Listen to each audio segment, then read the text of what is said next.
Good morning. Welcome to the No Way Jose podcast. This is the Morning Dump. I am your host, Jose Galison, and no kitty of the day. And you know what that means. We have a guest today. We have Ace joining us today to talk about all sorts of craziness that's gone on over this weekend. The world's a-breaking. But now if you just like seeing my hot takes Monday through Friday, that's what we shoot for.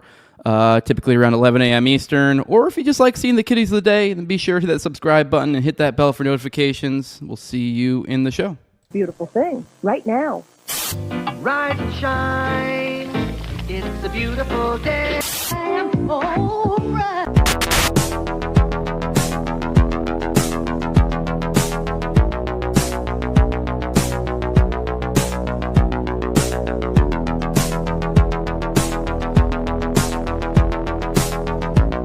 About a third of the building has been blown away. This is the bridge to white light.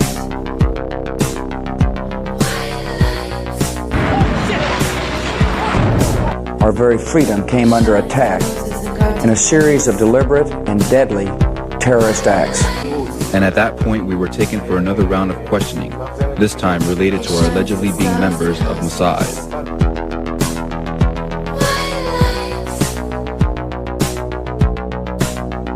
It's crazy evil.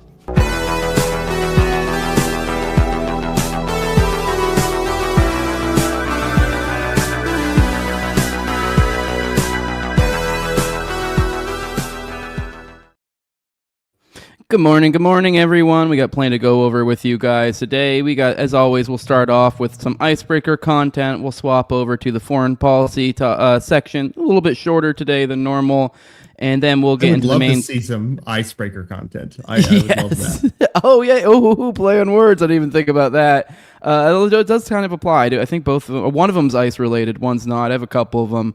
We'll get into total Stancil victory, ICEstapo Murder, the Bordertarian Crisis, and all. Let's be real; those are all just kind of different aspects of the same topic. But that's kind of really what there is to talk about today. Ace, pleasure to have you back on the show. I think this is your first time in the Morning Dump, so this is the first time bringing you along for this dog and pony show, but it's a pleasure to have you here. Me and you both have plenty to respond to. Oh, yeah. Oh, well, thank you. Yeah, this is my first time on the morning show, but thank you so much for having me. This is great. Hell yeah. I do want to remind you guys can super chat if you'd like. I don't know. I'm feeling a little magnanimous. Maybe I'll interact. You guys know the format. Typically when I have a guest, I don't interact with the chat as much.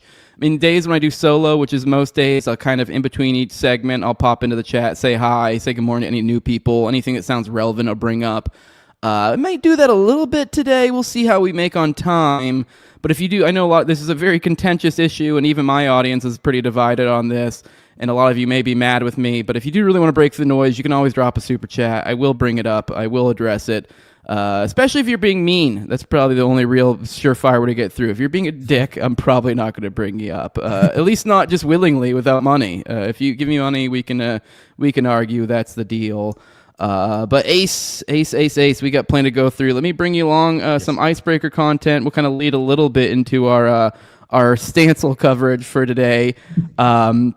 Kind of talk about, what are this guy's motivations? Oh my God, give me a second. Sorry, I'm trying to vamp for the setup, and literally StreamYard shits out and cuts the audio immediately. So give me a second. I had a smooth transition ready as I was going. Now I'm just riffing on the transition. Here we go. Here's Will Stancil. His motives for this. I know he's kind of become a folk hero as of late, the past few days. But I think a lot of you guys may be shocked by his motivations. Let's hear him out. I believe in Hitler, in National Socialism, in total inward death. They whine about how I talk, but that's because I'm Aryan confident and I'm not a Mexican faggot like they are. So yes, all right, stupid joke, but it's anyways, the original post here is Pedro Gonzalez saying his human golden retriever housing policy guys proved braver, a better neighbor, a better American than the losers on the right who made fun of him. And my oh my, I've never been somebody who paid a ton of attention to Stancil, but he has been like, I've known him from afar as like a lolcow. But he has become this the endearing face of maybe like the normie, maybe the American normie, like the patriotic American normie that we kind of somewhat like sympathize and find a little bit endearing, maybe a little bit kind of like, come on, dude, you're being naive. But it is like kind of adorable. You're like, oh, you believe in this stuff because, freedom, America, the justice, the American way, yada, yada. I don't know, any thoughts on this? Obviously, we'll talk much more about Stancil, but I was, leading with a little bit of a joke. Him reading, I'm assuming, probably one of his haters' chats. But it is funny to imagine Will Stancil is actually motivated by that instead. But the Stancil Waffen approaches. I think my interpretation of Stancil is pretty similar to yours, where I see him sort of just like a normie lib. But also, I'm glad he's out there doing good things. Yeah, I'm glad he's out there actually, documenting ICE's whereabouts and what they're doing. And I think it's incredibly hilarious how all these, patriotic MAGA people are like, oh my God, how you dare you? How dare you go out there and talk about what our federal government is doing in local states? Yeah, now I know a lot of this was a lot of the right wingers, to give them a little bit of credit here, would probably lead in with us like, hey, we're trying to defeat the woke mind virus, we're trying to destroy the left. But I just wanted to kind of just take a moment, refocus on what it is we're fighting here, guys, and just kind of look back to days of old and the sort of things that how the woke mind virus kind of presented. Here is an old blast in the past, 2016. Here, look at this fine young man. Standing in front of the White House, convening amplifying Muslim American narratives.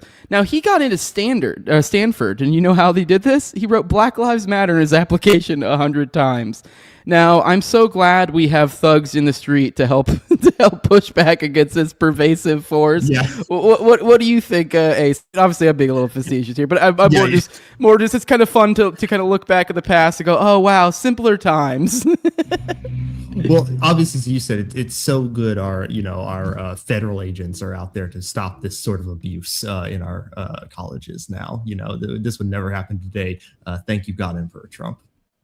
All right, let's roll through. All right, that's the icebreaker content. We'll get into foreign policy. I said I'd be a little more magnanimous, interact with chat. Let's say good morning to a few people. I do see some that are relevant anyways. And I do see a super chat, and I like money. Good morning, Joe. This is, I guess he's X-Spartan346 in here, but I know your name. He says, hello, friends. I got locked on my account for a week for telling Jeff Keighley to beat himself up for promoting High Guard.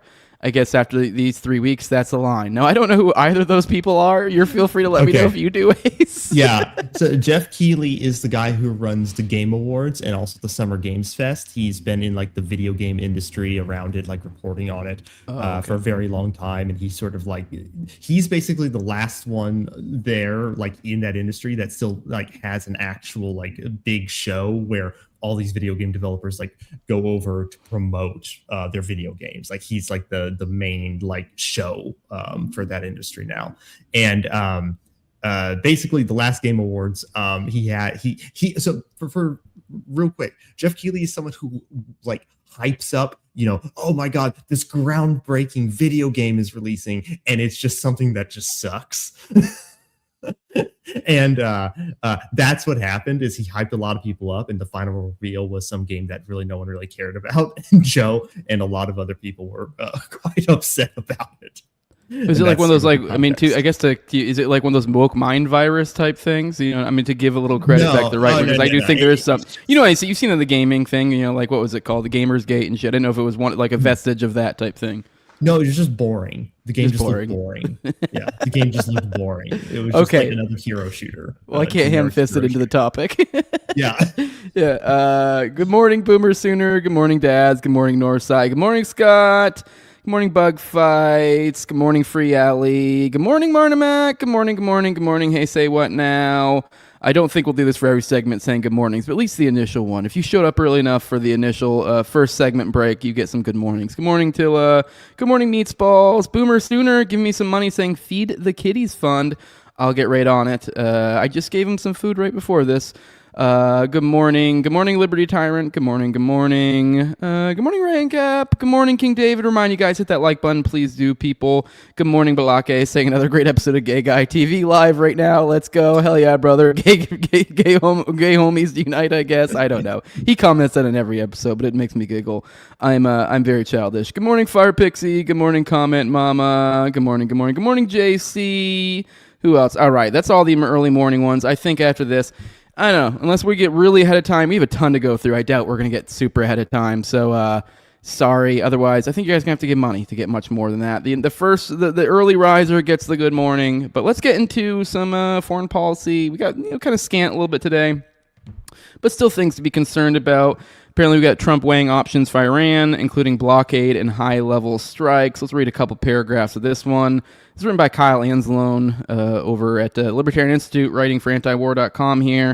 It says, according to Middle East Eye, Arab officials say that Washington is considering strikes against high levels in Tehran.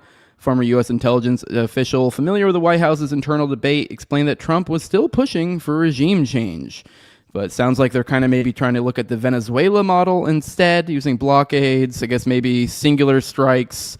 And then also at the same time with this news, we have the aircraft carrier, the Abraham Lincoln, has just arrived in the Middle East.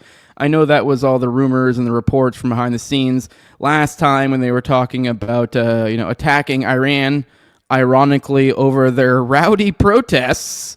I wonder if Iran's going to intervene over here. But yes, so just in time. And the last time, that's what stopped it.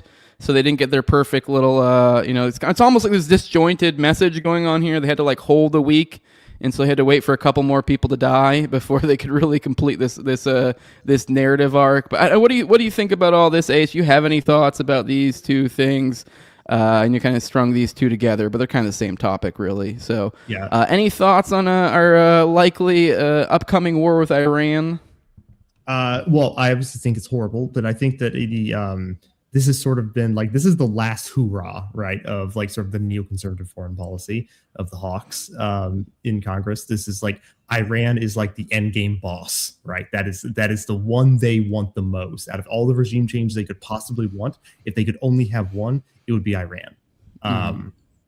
So they've been trying to do this for a long time. I think Lindsey Graham was with Trump. He took a picture on Air Force One or something a month or two ago, and Trump was holding that hat that said "Make Iran Great Again" or something like that.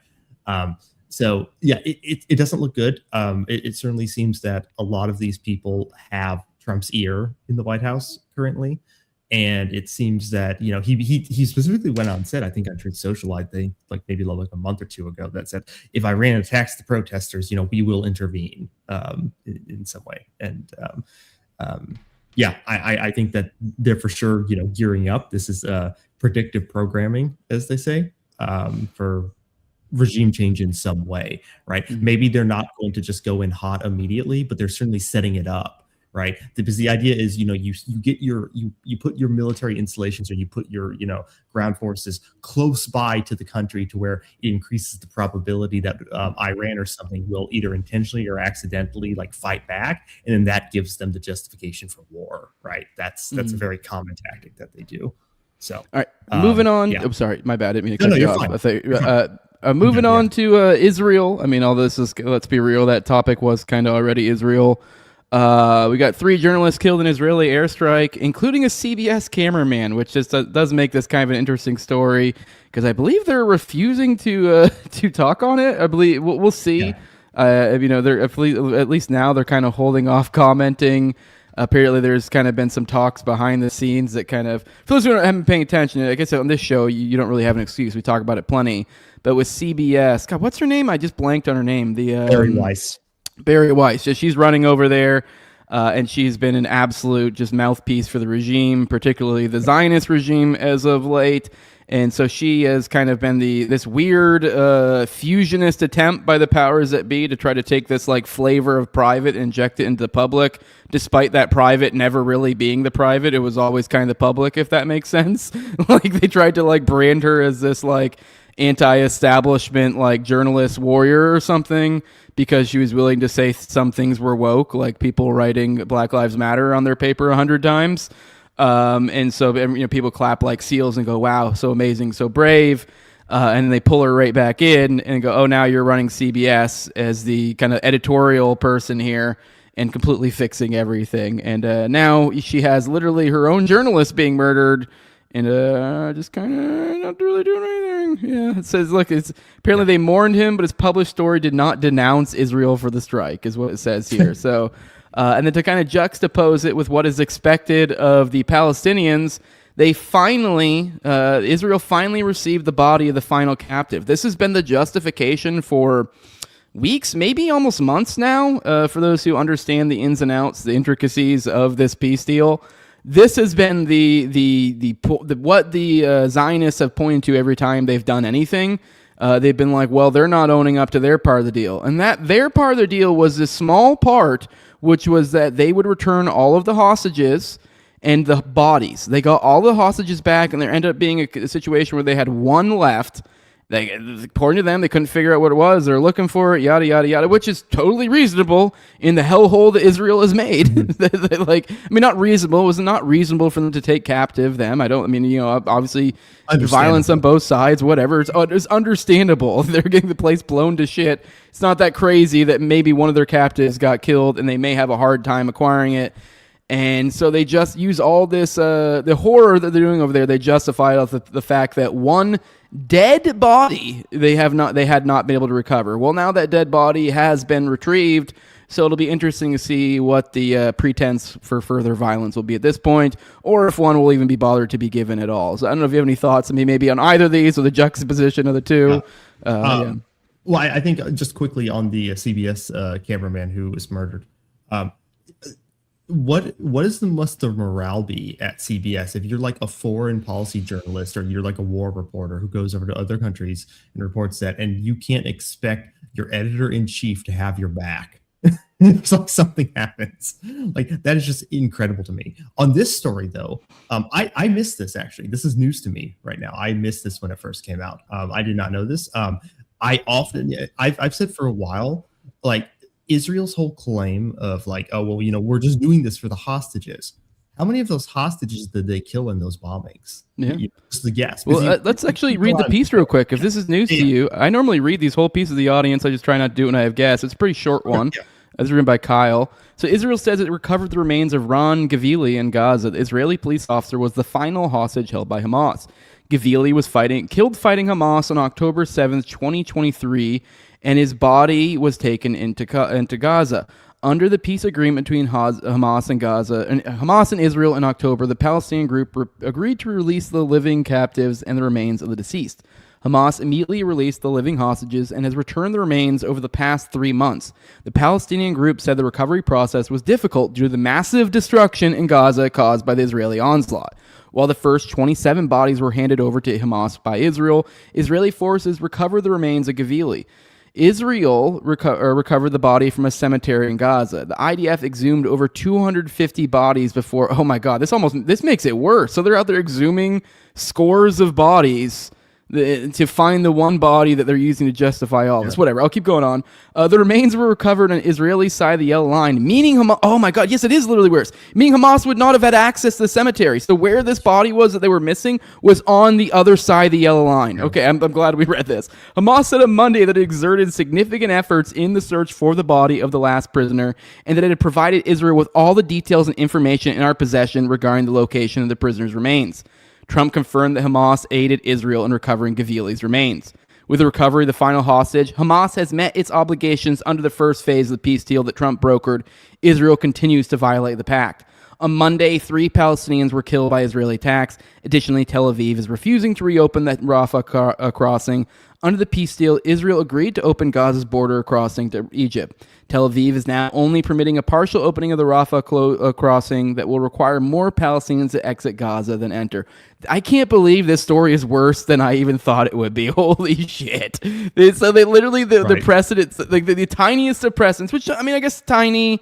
Don't get me wrong. There's something value of like returning, but it's like someone's already dead. You're not going to undead them. And it's like, obviously that body should be returned to its family, its loved ones. But like, if we're comparing, like, oh my God, it's not a justification for like the convenient bombing. Yeah, holy shit. I don't have any thoughts of that. Yeah, that got way worse. It's one of those things where it's like I didn't know about it, but I'm not surprised. But like, given what you just read in the story, I don't know. I don't quite frankly think Israel cares that much. No. And what I was going to say before is that I think we can very obviously deduce that they never really cared about the hostages, because if you don't know where the hostages are and then it's just like everywhere. It's like, like what is even the justification there? Yeah, it's insane. All right, last foreign policy story, although it's kind of a little bit of a mix. This was on antiwar.com. I'm not quite sure how this counts as foreign policy, but I guess when you make your home nation a war zone, I guess it kind of is in a certain sense. But I thought this was pretty nuts. Apparently, Pam Bondi tells Tim Walz that handing over Minnesota's voter rolls can help prevent another national tragedy. Now, it might be a little bit confusing. Apparently, she sent a letter in the aftermath of this, a demanding letter of some points. It says right here in the subtitle, the U.S. Attorney General wrote a 3-point letter of demands to the Minnesota governor after American ICU nurse Alex Preddy was fatally shot by Border Patrol on January 24th. So, yes, apparently she wrote a letter to Walz saying that that said she can bring an end to the chaos after the fatal shooting. In the letter, shared full blood. Let's see if we can find the letter real quick, actually, because I just want to see just the letter. I don't really care, because we're going to talk about all the other things surrounding it. I'm sure this article mostly probably yada yada talks about shooting. Most people watching this probably already know. If not, whatever, you can whatever. Sorry, we'll leave you in anticipation until we get to that. So you'll be missing context for a moment. But so this is the letter that Bondi sent to Tim Walz. It says, Governor Walz, the state of Minnesota has refused to enforce the law, and the consequences are heartbreaking. Americans are watching politicians ignore federal immigration law, criminals attack federal law enforcement, and rioters storm church services. I write to urge a change. In December 2025, the Department of Homeland Security launched Operation Metro Surge to protect Americans from the dangers presented by unchecked illegal immigration, including violent crime and drug trafficking. Since the beginning of this operation, law enforcement has put themselves in harm's way to arrest dangerous criminals, including members of notorious violent gangs. Criminal illegal aliens convicted of a homicide, drug trafficking, sexual assault against a child, rape with a weapon, that's oddly specific, and other horrific crimes are now off the streets because of Operation Metro Surge. Unfortunately, you and other Minnesota officials have refused to support the men and women risking their lives to protect Americans and uphold the rule of law. Because Minnesota, Minneapolis, and St. Paul have chosen to ignore federal immigration law by enacting sanctuary laws and policies, the federal agents led by U.S. Immigration and Customs Enforcement and U.S. Customs and Border Protection have operated alone. And politicians in your state are not just refusing to help these agents, they are putting federal agents in danger. Minneapolis Mayor Frey said, get the fuck out of Minneapolis, or said ICE, get the fuck out of Minneapolis. We do not want you here. You referred to our law enforcement as Trump's modern-day Gestapo. Minneapolis City Council member Aisha Chugtai stated that the city must be ready to act as the last line of defense for targeted communities. Minnesota Attorney General Keith Ellison has previously compared ICE enforcement to being under attack by the Nazis. The results of your state policies and politicians' anti-law enforcement rhetoric are a national tragedy. Violence against ICE officers and agents has increased approximately 1,300%. Vehicular attacks against ICE officers have increased 3,200%.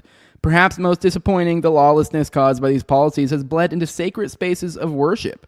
Parishioners were met by an anti-ICE mob last weekend as several dozen individuals stormed City's church in Minneapolis to interrupt worship services and scream in the faces of frightened Christians and their families.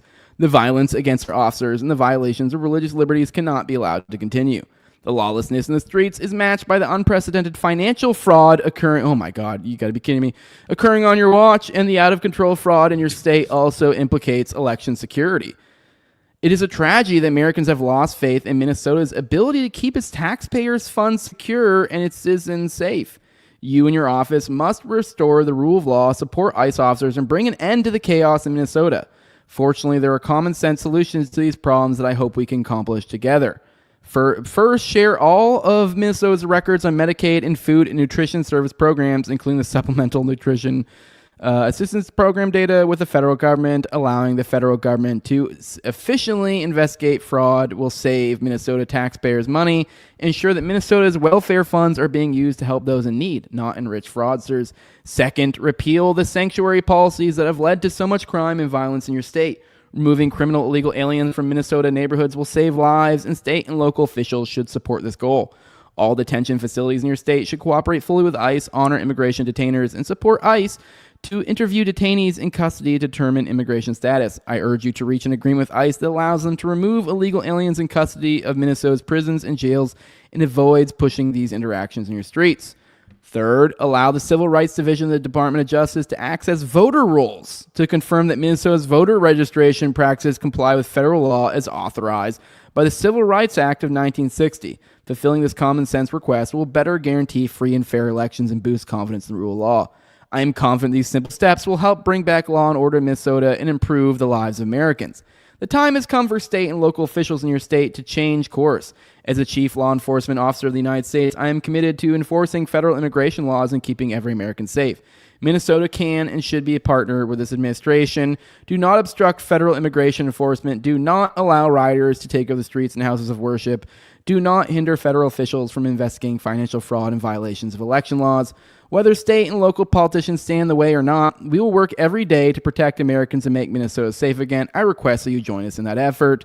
Sincerely, Pamela Bondi, Attorney General. I know it was a little bit lengthy. There was a lot in there, but it is like the gall. Yeah. For one, it's it very much does read where like the subtext is like a mafioso threat, like being like, oh, it'd be a real shame if you didn't help us.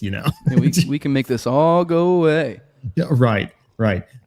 So yeah, that's kind of chilling. And also, there's no legal basis for a state or local government having to support the feds in what they're doing.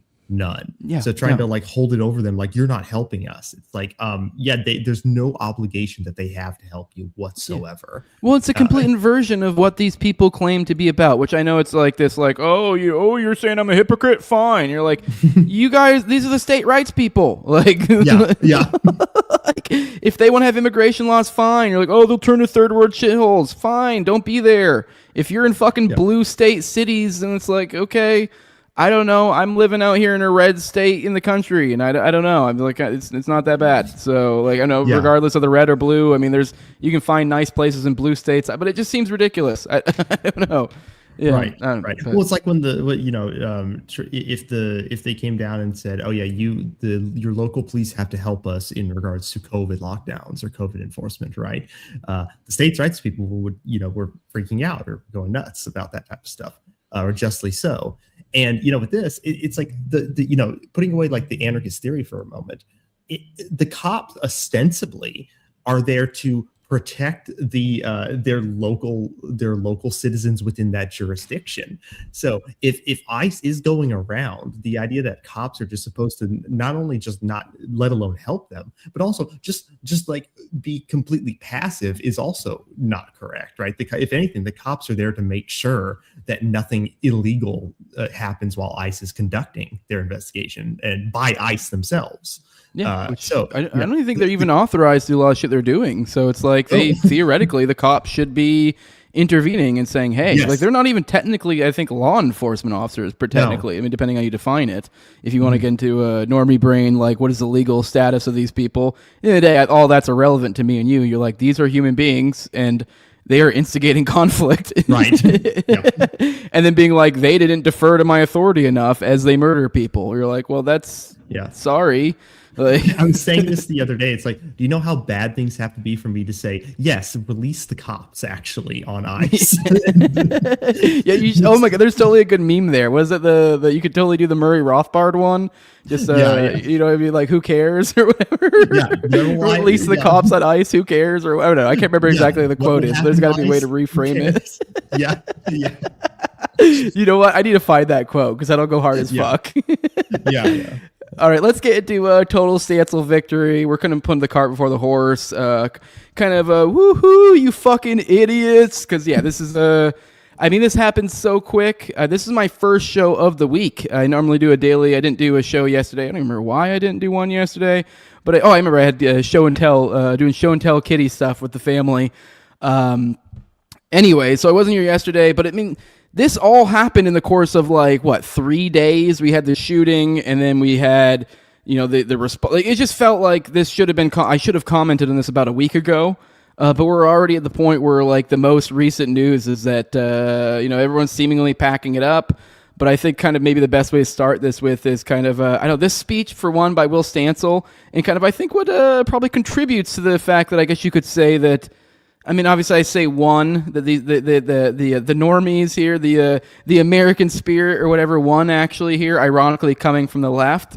But I mean, obviously that might be jumping the gun a little bit because we don't know how things will form. But at least in this specific, at least the vibe is very much the people are winning. But let's see what Stancil had to say a while back, and I don't know, I think it's relevant to this this theme. One of the reasons this has felt weirdly hopeful, despite being horrific and just like really one of the most stressful periods of my life, if not the most stressful, is that this is the first time in the Trump administration, both Trump administrations, where I had genuinely felt like they can't win, not because someone is going to come in and save us. The Democrats are going to come in and save us. They're going to impeach them, whatever. But because of us, because there's nothing they can do to us that will make us stop resisting them. They can freak out the elite law firms and universities and Congress and the corporate leaders and NATO and EU, whatever, but they can't scare us. They can't scare us into stopping. And because of that, they just can't win. I mean, what are they going to do? They're stuck. It's a quagmire for them. They're stuck here until they decide to leave. They realize it's a waste of everyone's time and they leave. And so when your strength comes from the community like that, it really does give you confidence that you don't get when you're relying on some outside entity to do it for you. So true, Mr. Stancil. What do you think, Ace? I mean, I completely agree with that. I think that, there's nothing more American than a group of angry protesters telling the feds to fuck off and get out of their town. Like it is, that is the American spirit. Which to be clear, like I don't even necessarily completely identify. I mean, to some degree, I do. I'm not even a person who's necessarily even a fan of protesting or this. I think it is kind of lame generally, but it is like this is if you are buying into the patriotic spirit of 1776, yada yada yada. Like this is that. Like I'm not really a fan of that sort of revolution, other than like in spirit, I guess. You're like, it's somewhat based, I guess, but I know these things do tend to get co-opted. And so, like, to some degree, I think you do feed into this, like, dialectical energy when you engage in protests and many times, as we've seen.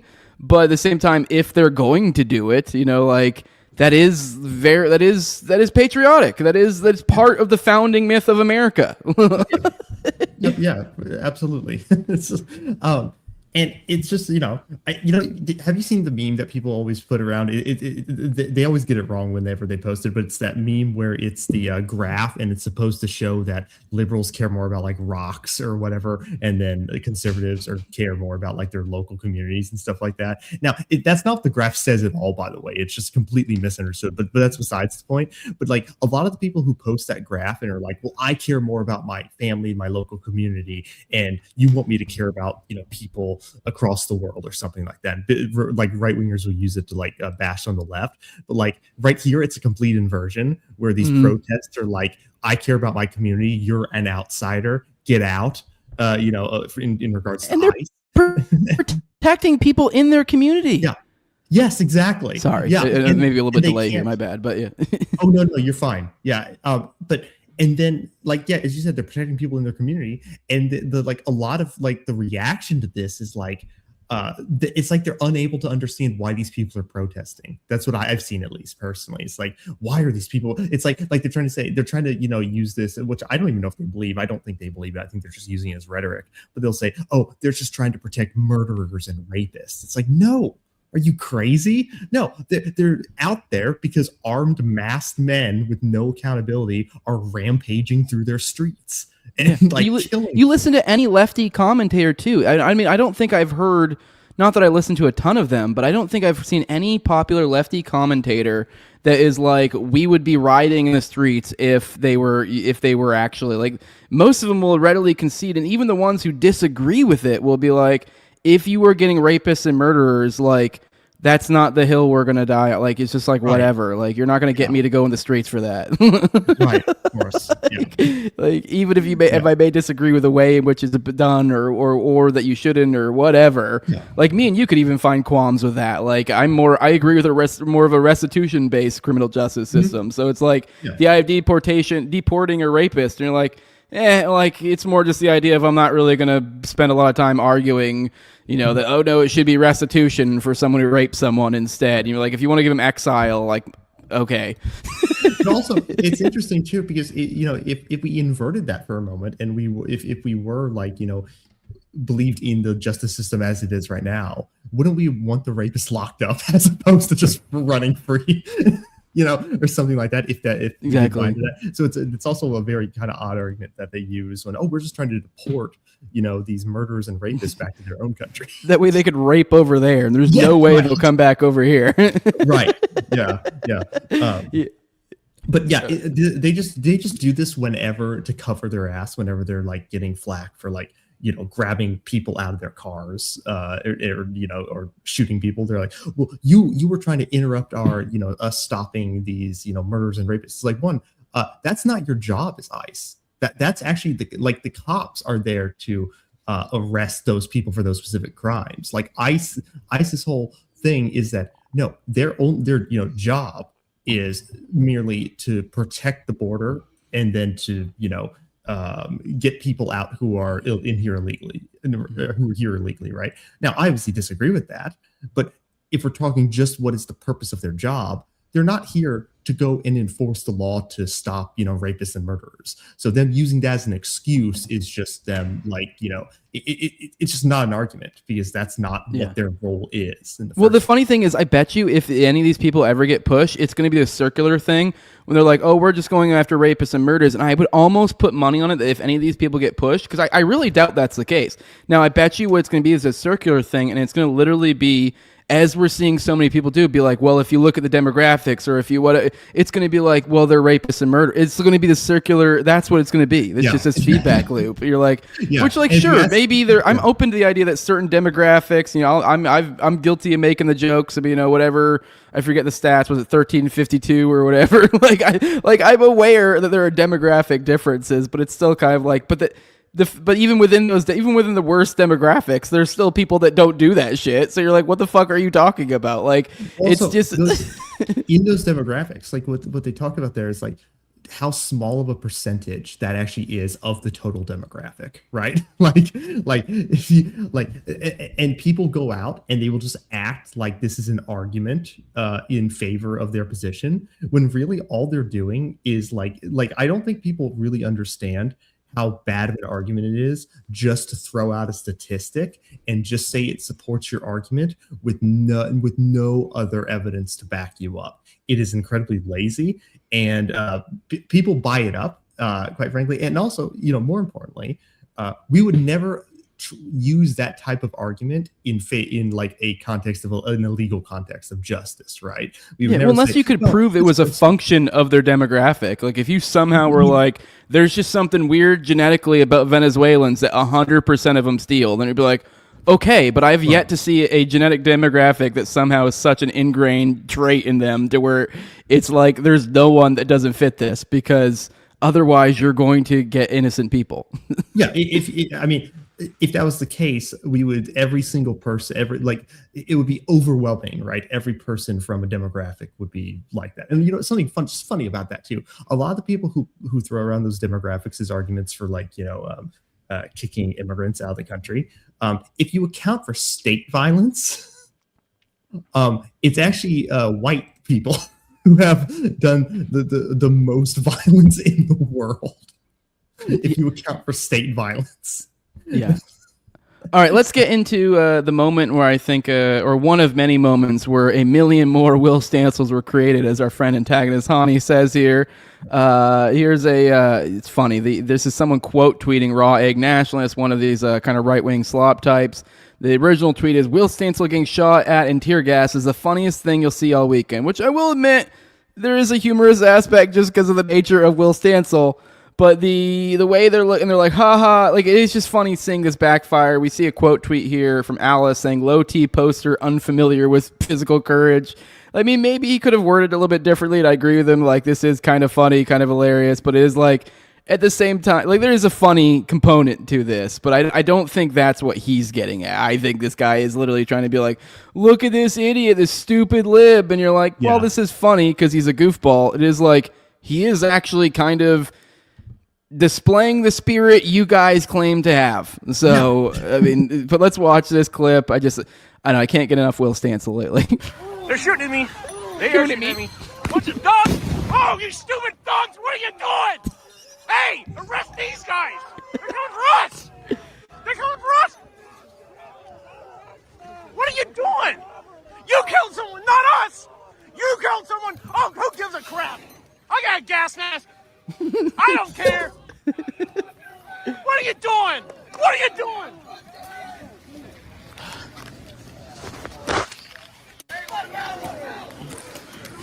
You speak for us all, Will Stancil, when you say, "What are you doing? What are you doing?" Yeah, I love this. I love this so much. Yeah, Tyrannus. Like, I want this to be like my ringtone. Like, I played Alex Jones saying "nigga" the other day with like a raspy voice, so he was like saying it extra hard, like "white ass niggas going hard as well." And like, I don't know which ringtone I'd prefer more, like that or this. But to recap, this is Will Stancil. Like you said, Will Stancil getting shot at. So I don't know if they're actually literally shooting. Maybe like maybe they're shooting the tear gas, or maybe the rubber bullets or something. Tear gas canisters. Yeah. Yeah. So, but they're throwing tear gas cans to these people who are just being annoying. So, like, you are, I don't know. I mean, I guess, I mean, we get in kind of an abstract area where you're like, I mean, it depends on where they're at. You know, is this appropriate to use less than lethal? I would say not in this, probably. But yes, I don't know. It's just cool seeing a Will Stancil in this moment. Kind of rise up and defeat the Chug. I have a gas mask so casually. The power of wholesome Chungus. Yeah.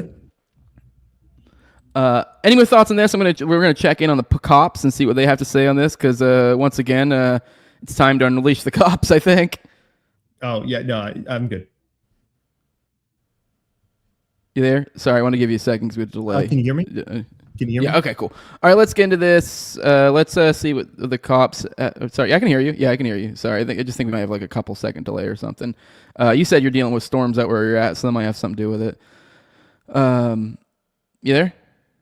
Did I lose you? Yes. I think there's a little it. bit. I don't know how much of a delay there is. It might be like 3 or 4 seconds. I can restart. I can try to like join again and see if that fixes it. Sure. If you want to, I don't know, I can check in the chat real quick. If you want to try to pop in and pop out and see if that makes a difference. I do have, so, Morning Gotis says, how much do the kitties go for generally? Just curious. Hey. Are you trying to get me hemmed up here by the authorities that handle the monies? Hit me up privately sometime, all right? All right, let's actually, we got Ace back already. Hey, Ace. I think it's working now, maybe, hopefully. Oh. Yeah. Cool. I'm going to count to 3, and I'm going to do 1, 2, and I want you to give me the 3, just as a quick check, all right? Yep. 1, 2, 3. Holy shit, that's quite the delay. Whatever, I'll just keep it in mind. my internet, it seems fine. I checked it, and it looks like it's all... Maybe it's me. I'm over here perfect weather, but I don't mainline it, so that might have something to do with it. But I'm out here in perfect weather in Florida, so might be me. Maybe it's my fault, but... whatever, I'll just be mindful of the delay. Let's watch this clip with this, then I'll get your thoughts on it after. The cops are rising up. Even if there is an investigation that ultimately proves that at the time of the shooting it was legally justified, I don't think that even matters at this point, because there is so much outrage and concern around what is happening in the city. What do you mean it doesn't matter at this point? You mean the situation on the ground is already, the impression is left? People have had enough. This is the 3rd shooting now in less than 3 weeks. The Minneapolis Police Department went the entire year last year recovering about 900 guns from the street, arresting hundreds and hundreds of violent offenders, and we didn't shoot anyone. And now this is the 2nd American citizen that's been killed. It's the 3rd shooting within 3 weeks. Mm-hmm. People have been speaking out, saying that this was going to happen again. And I think everyone is kind of waiting for folks on both sides to come together and just figure this thing out. This is not sustainable. This police department has only 600 police officers. We are stretched incredibly thin. This is taking an enormous toll trying to manage all of this chaos on top of having to be the police department for a major city. It's too much. All right, now that's Minneapolis Police Chief Brian O'Hara. Right before that, too, there is a clip that I didn't have ready for you guys where... obviously, I'm paraphrasing, but he was asked by Face the Nation kind of if he essentially along the lines of he did seem like I think they asked him if he had reached for his gun or something like that. Like I think that was how it framed it, because that's obviously the crux of like, oh, he reached for his gun, oh, so we can kill him.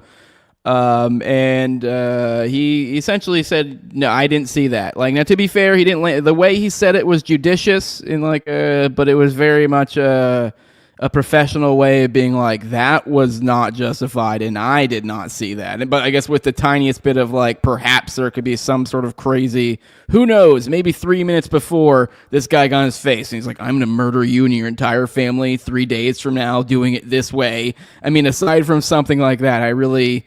I struggle to imagine anything would give the slightest bit of credence to the thing we're going to go into the next segment. But I don't know, any thoughts on this, Ace? We have the cops aren't really having it. What do you think of any of this? Yeah, well, it's shocking that I have to say good on the cops here. As I was saying before, it's like, what has to happen for me those words to unironically come out of my mouth? But no, I mean, I'm glad that people in the community and even including the police are saying this is wrong, and I should get out, because I think that's absolutely what should happen. Mm-hmm. And then we have Rand Paul is calling on the heads of ICE, of Border Patrol and USCIS, which I don't even know what the hell USCIS is, to testify before the Homeland Security Committee. So he has called for them to come before Congress. We'll see how that plays out before the Homeland Security Committee. I mean, anytime it's before a committee, it's kind of like, what are we doing here? I don't know. It seems like a dog and pony show, but hey, we got Rand Paul going for it, and it's kind of been funny to see all the right wingers go, oh, I fucking hate you. When it's so, I don't know. Any thoughts on any of this? There's a lot of different ways you go. It's kind of crazy seeing the reactions. I'm glad to see Rand having some backbone here. Although I really feel like it's the lowest bar here. It's absolutely insane that like things have descended to such a point where you go, oh yeah, they're saying like, hey, they're just rampantly murdering people, and they should probably maybe have the littlest bit of accountability. I know I will say this went further than I thought, though. Him calling the heads to the committee. So, but any thoughts on any of this, Ice? Well, I'm glad Rand is doing that. Again, you say it's such a low bar, but it's a bar is better than no bar. So it's I'm happy to see it. But I'm also, just like not even perplexed at this point, but just disappointed at the outrage to him merely doing this. Him merely saying, hey, maybe we shouldn't just allow unaccountable agencies to go around killing people. People are losing their minds because of it. Mm-hmm. By the way, I did realize, I guess this might have something to do with it for the audience, if there is any weird lag. I'm getting conflicting between some people saying there is a weird, there isn't. StreamYard's being really weird and glitchy. I had a lot of issues with it this morning, so I think they had some sort of update or something, so maybe that has something to do with it, and I'm the one that's running the thing, whereas you're just the guest, so maybe that's a difference. Maybe it's my internet, I don't know, whatever, we'll persevere, but kind of the point of the total Stancil victory, here's Trump saying, I just had a very good telephone conversation with Mayor Jacob Frey of Minneapolis. Lots of progress being made. Tom Homan will be meeting with him tomorrow in order to continue the discussion. Thank you for your attention to this matter, President Donald J. Trump. And then continuing on this, then shortly after this, we get all these reports that apparently Greg Bavino has been removed. I don't know if anyone's actually confirmed it, but I have seen basically everyone's reported on this point.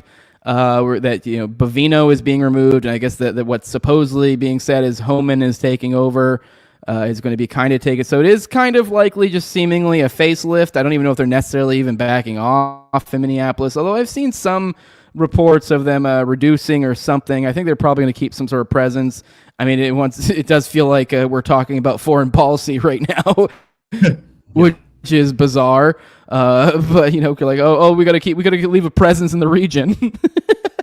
But yes, and there's also reports, lots of rumors that Noam and then I guess Corey Lewandowski, which I guess is an advisor of hers, are at risk of losing their jobs.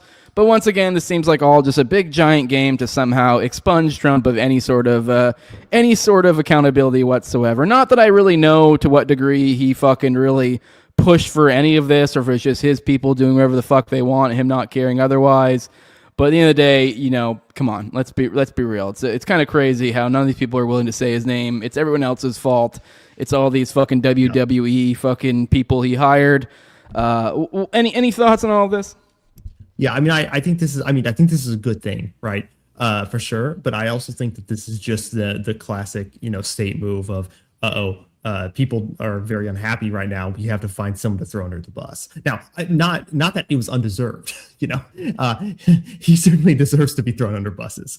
But it's certainly a case where I think that they're just doing this to try to say, "Oh, look, guys, the problem's solved. All gone, all done now. Everything's fine now. We got rid of them." When in reality, they're just using that as a smokescreen to be like to continue what they're doing. But they'll just, I do think that they might back off a little bit just because they realized they overplayed their hand, right? Especially, we'll probably talk about it in a little bit, but with the most recent shooting, it's like within like 30 minutes to an hour, they came out and said he tried to assassinate those ICE agents, which is obviously untrue from everything you've seen in the video. Yeah, which we're going to cover all that. Yeah, we'll cover all that. I have some of those clips of the response, which is astounding. I do got to point out, looking at it from the other way, if you are someone who actually even wanted this shit in the first place, it is just kind of funny how all circles lead back to this is fucking dumb. We have Grimaldis here saying Republicans watching Trump withdraw from Minnesota after deporting barely anybody and destroying public support for mass deportations. And that famed scene from Spider-Man 1 with Willem Dafoe with a "Make America Great" hat saying, "Oh," and the Felford again ward, like his glider in the movie going right into him. So, just kind of funny. I got to gloat a little bit like, "You fucking idiots. This is what you idiots get, even if you do believe in this dumb shit." But kind of with this parading about, it does kind of, I do talk a lot about conspiratorial stuff right here. Although this guy is a little bit, that I'm pulling it from, is a little bit of a slop vendor. But I am a little bit kind of curious about shadow games sometimes. So, this is a little speculative, but he's saying breaking: a private jet belonging to a prominent anti-ICE/anti-Trump lawyers crash in Maine. 8 passengers are dead. Although planes do crash, but it is quite the convenient time for it to crash. This is in Maine, too, which I do find it interesting. A lot of people, I don't think I've even covered yet. They've expanded their presence to Portland, Maine as well, which is back where I'm from, Maine, originally. Mm-hmm. So kind of weird. But yeah, so this is apparently owned by some sort of, let me see if I can find in this information here. Let me see, who is this? Oh, I figured, okay, I guess they're saying this is Arnold and his law partner, Jason Itkin, the Texans for Truth and Liberty PAC.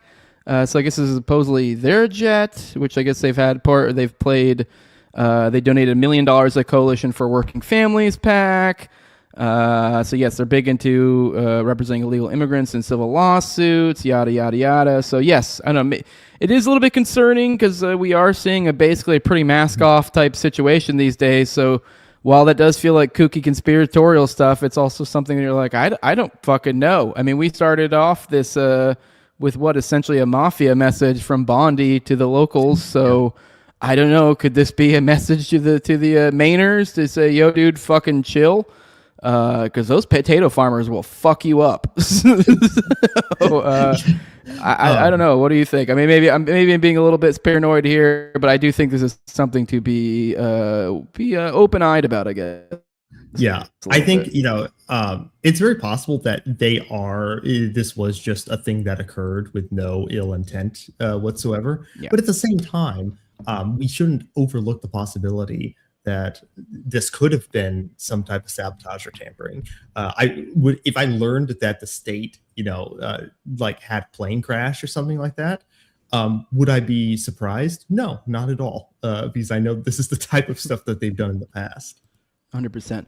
All right, let's get into the shooting itself. Take a little bit back up. What's this guy's name? Alex Preddy. I'm going to start you off with, I guess, probably one of the first videos. We'll play a series of different videos, look at them from different angles, and I guess a little bit of commentary about it. I don't know how much we're going to belabor looking at the videos, and there's all different angles. It's literally basically every angle you can think of. I've lost count of how many different videos there are of this, and really all of them kind of, there's some that point a little bit more clear one thing or another, but it was pretty fucking clear from the start. Yeah. Some people would be like, "Oh, it looks like he might be doing this," and then there'd be another angle. You're like, "He's very clearly not doing that." It was kind of similar to the Renee Good situation, where like, let's be real, that stuff was pretty. Your first instinct was, I guess maybe not your first, maybe not everyone's first instinct, but at least mine, kind of was like, no, that didn't look like she was doing anything. Every subsequent So this one, same deal. Let's watch this clip. So this is the first one I saw. This was shared to me by John Black. I believe he was the first one who shared it to me, or one of the first. Let's play this. For the audio people, I'm sorry. This segment will suck. Move on to the next timestamp. Or scoot ahead. So you see a bunch of guys beating the shit out of him on the ground. So we kind of jumped in midway here, and you hear boom. So kind of a scrum, you know, because there is, to be fair, I guess there is a tiniest, like with this video here. Like, well, I don't know. Did he really reach for the gun? It's hard to tell, especially your first viewing. But, you know, as you kind of watch more and more, you know, kind of overanalyze, you kind of start seeing some certain things here. I guess let's finish this video through all the way through. Let's watch this again. Him smacking him with a mag light, clearly. Yeah. If you notice in that video, now I will say this. Go ahead. Go ahead. The agent with the gray, the agent with the gray jacket. If you watch in the video, that is the agent that goes over and grabs the gun out of Alex Preddy's holster on his 4 o'clock waist. And you can see that even from this video. This guy coming across right here. Yep. Even from this video, before the other videos were released, people picked up on he's grabbing the gun out of his holster prior to the shooting. So prior to him being shot, he's disarmed. Yep, sorry, it's lagging a little bit here. I'm just waiting for it to load up. All right, let's come on. All right, let's move on to another video where we get a better. I think this one's about to show a little bit kind of before audio's out. Give me a second. Of course, StreamYard's got to glitch out. It's got to do that every 5 minutes. Let me bring up this one. We'll look at this video. This one I think shows a little bit of the proceeding. This is a longer version. Even does us the benefit of kind of doing the red circles here, kind of like old school hockey. So let's watch this one and go through it. But we see him. This is Alex Preddy, the guy who's the inevitable victim here.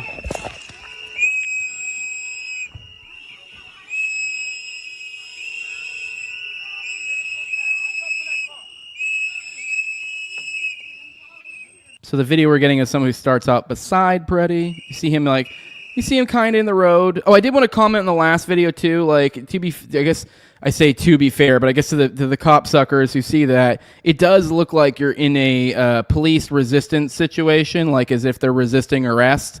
And this is still a line that people are still running with. But I mean, I think this video we're about to watch is really going to put that to rest. He was not resisting arrest. It's even questionable. Was he even being arrested? What's going on here? And I mention this now because he is walking in the road. I don't know. Maybe someone could say he's breaking some civil ordinance or something. I don't fucking know. So just scraping the bottom of the barrel, trying to find some credence to whatever it is they're about to do here in a minute.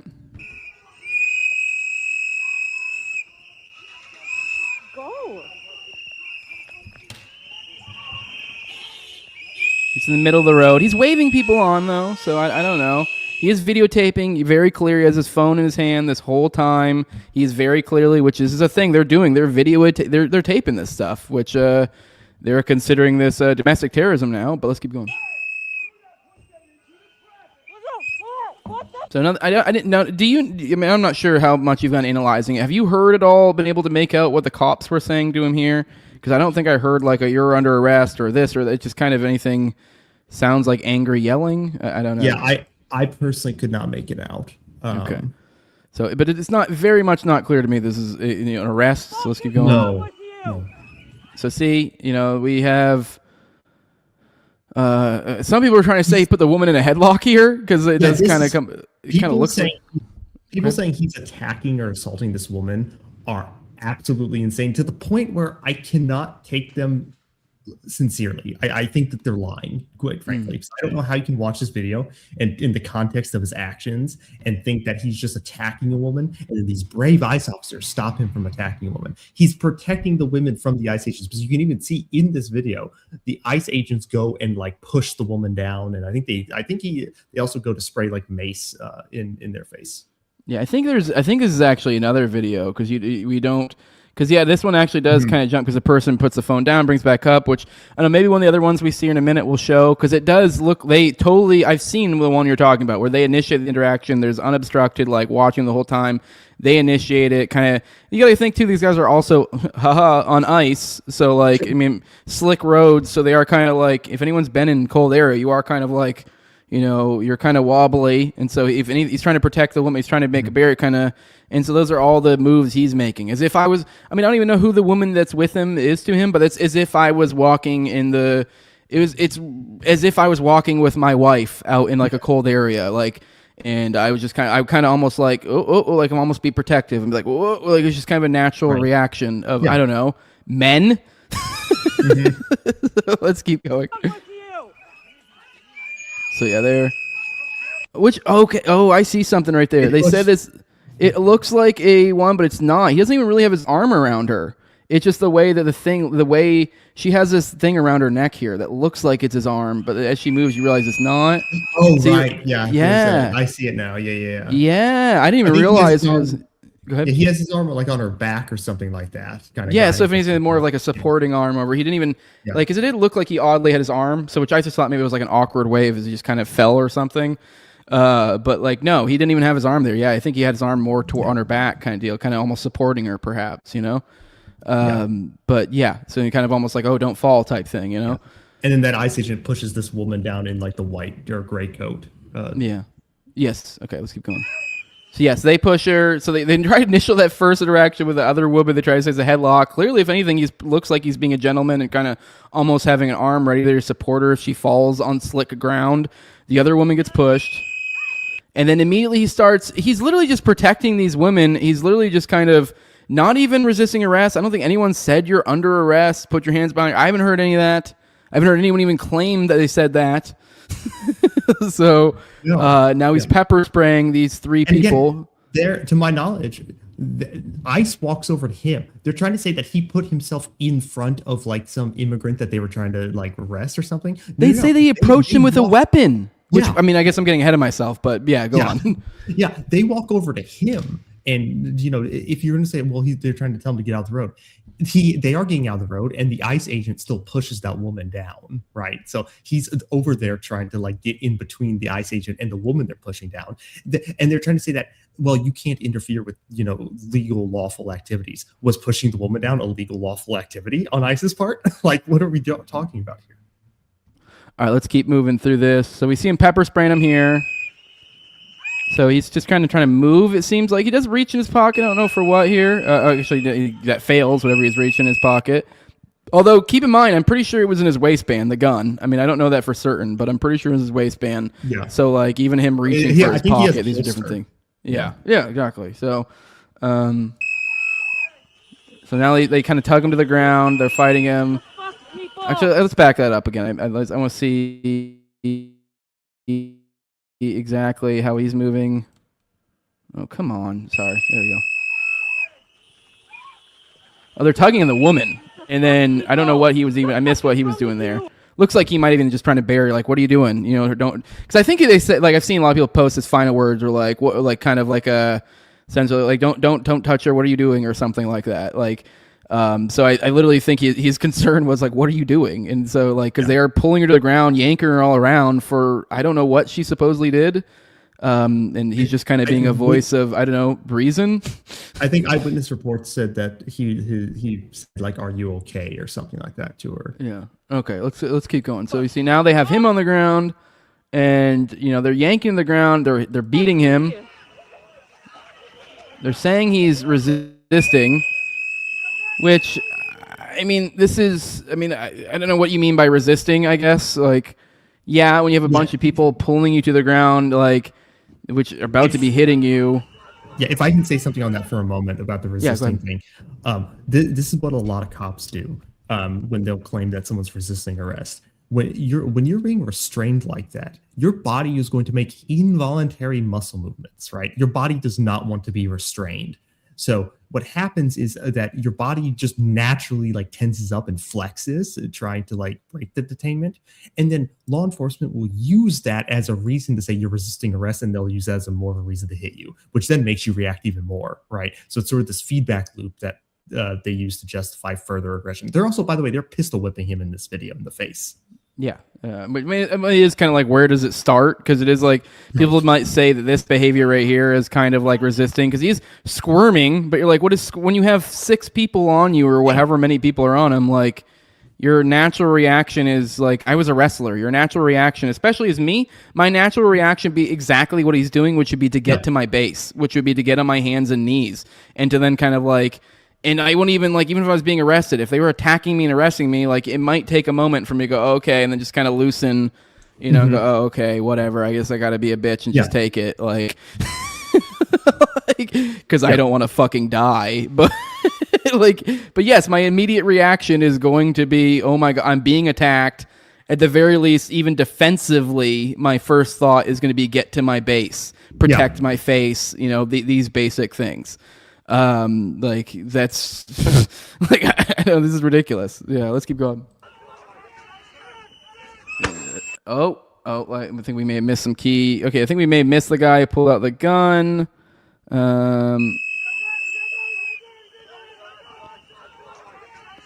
You see that one guy beating him with a mag light. Oh, it's a lot happening at once, but I mean, might almost be overanalyzing it. Really? I mean, I don't know how much do we really analyze, but like, this is fucking murder. If you rewind it a little bit, you can see the agent pull out the gun out of his holster. So that, keep an eye on that guy in the middle there, the guy in the gray, the ICE agent in the gray jacket, who is reaching over his body. If you just play from here, you'll see it. So yeah, he is. Oh, he runs off with the gun. Away. He runs off with it. Yeah. Let's see. This one might even have. That's a good perspective. I've seen that. Yeah. Oh, this one right here. Yeah. Let's watch this one. It says guy in gray coat flees, firing gun. ICE agents get green light to shoot, kill guy in brown coat. What is happening? Okay, let's watch this one. This one's gonna be harder to make out for a lot of people. Okay, well, this is a better to even show the how it kind of a better one to show how this all went down. Yeah. So you see him. You can see here from the other side. It looks like a headlock. Literally, it's an arm behind the back. It's the most like gentlemanly, like old lady across the road type thing you could do, like in an icy area. But yes, let's keep going. Yeah, he says, don't fucking touch her. Okay, I guess if you really want to suck a cop stick that fucking hard, I guess you could say this is the moment. This would be the moment where I guess you deserve to die. Don't fucking touch her and stands. He didn't. I don't even think he really even touched. He didn't touch the guy. No, he didn't even touch the ace agent. He just got in between them. Sorry. Yeah, and he kind of did this, like, if anything, it almost kind of looked kind of gay, like, kind of like, hey, don't do that. Like, if anything, like, if that was not a cop, you'd be like, what are you doing? You're kind of being you should, if anything, the machismo guy would be like, get the fuck away from here. Like, so he's doing the most, like, defensive barrier thing he could possibly do without being aggressive, really. Like, okay, I guess he deserves to die. And for what? And what is he pushing that lady for? Are we really going to like sit here and go, well, they're allowed to fucking just, you know, assault women and that's okay. And if you dare fucking like, you know, I don't know, create a barrier between them and a woman that like, I mean, I don't know. Everyone wants to go, well, they're fucking lefties. I don't know what these people are. Like, I'm pretty irritated about all this shit. Like, if I was someone who didn't think protest was gay, I'd probably be fucking down the road where they stand in the overpass with the fuck ICE things. I'd probably be there too. Like, maybe if I didn't have a wife and kids and other things to do, maybe I would think protesting wasn't gay and I'd be doing that. Like, if I was there and I saw that, I would want to believe I would do the exact same thing, you know, maybe even more aggressively. Yeah, I would. Like, this is the sort of thing, if you raise a son, you would hope that they have the fucking, you know, they would do that if they were in that situation. Like, I might be like, yo, you shouldn't have gone to that protest. That was gay. But, like, they're there. Or if they just, who knows? You don't know. I mean, there's been so many scenarios and all this stuff of, like, someone, and you never know whether they're claiming it, if it's true, you know, they're lying. But, like, it's also perfectly reasonable. They're like, yo, you're shutting off the route to my kid's soccer game, and I'm going to fucking miss it. Like, just even just little shit like that. And you're like, if you react like a, you know, I don't know, a good human being, then, like, you deserve to be murdered. I don't know. Like, the circumstances that led him here are kind of fucking irrelevant. Actually, entirely fucking irrelevant. Entirely. So, yeah. So, I don't know. Let's keep going, I guess. So him pepper spraying here, just defensive hand up. That's it. kind of literally creating a barrier between him and the woman, which I guess this makes me, I don't know, some feminist or girl dad or whatever the fuck, but like, I don't know. I mean, what is the point of strength if it's not to protect the weak? So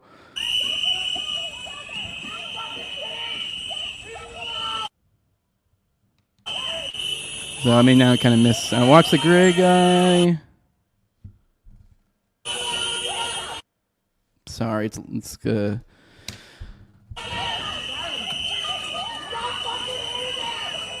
So, yep, gray guy's just lingering there waiting. It's almost as if it was his job. It's weird. So gray. Yep, you can see right there. You can see in his hand the gun. I mean, I know it might be hard for some of you to make it out. So he has the gun, and then it's at that moment, pop. Which some people have pointed out. I don't know if I'd be trying to look at too small of pixels for me. Some people say it could be due to the fact of his SIG.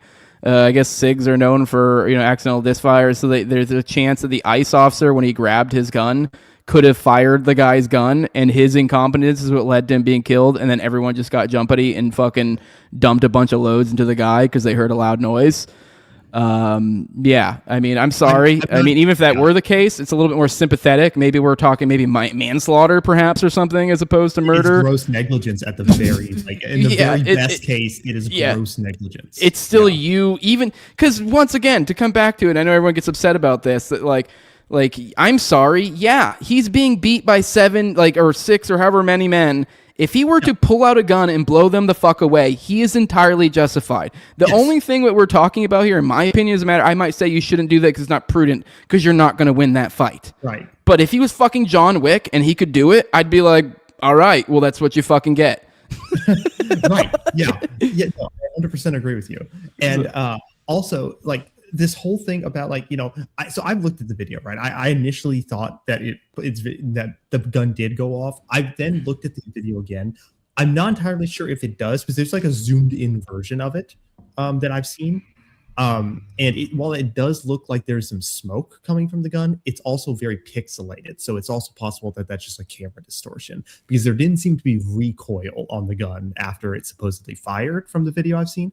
But it could be, in the very best case, this is gross negligence, because quite frankly, the idea that, I hear a gunshot nearby, therefore I get to kill the person who me and 5 other guys are currently tackling to the ground right now is just absurd, right? If you're that type of scared person, you should not be in any position of authority, right? If you're that type. Yeah, I mean, the only way that you could find a way out of this, if you're like, oh, this just in, Alex Peretti, it was actually on a violent murder spree before this or something right. And even then you're like, okay, cool. He's like, it's pretty fair to say he was an active, kind of danger to the community, and you took him down. But even then, that doesn't even make sense. They didn't target him. He was actually, if anything, trying to be like, hey, don't do that to people they were picking on. If anything, he seemed to be kind of a bystander in whatever they were aiming at. Yeah. It doesn't even really look like they were particularly going after him. They went after the one woman, and they went after the other woman, I think, and they didn't really seem to focus on him until he was just kind of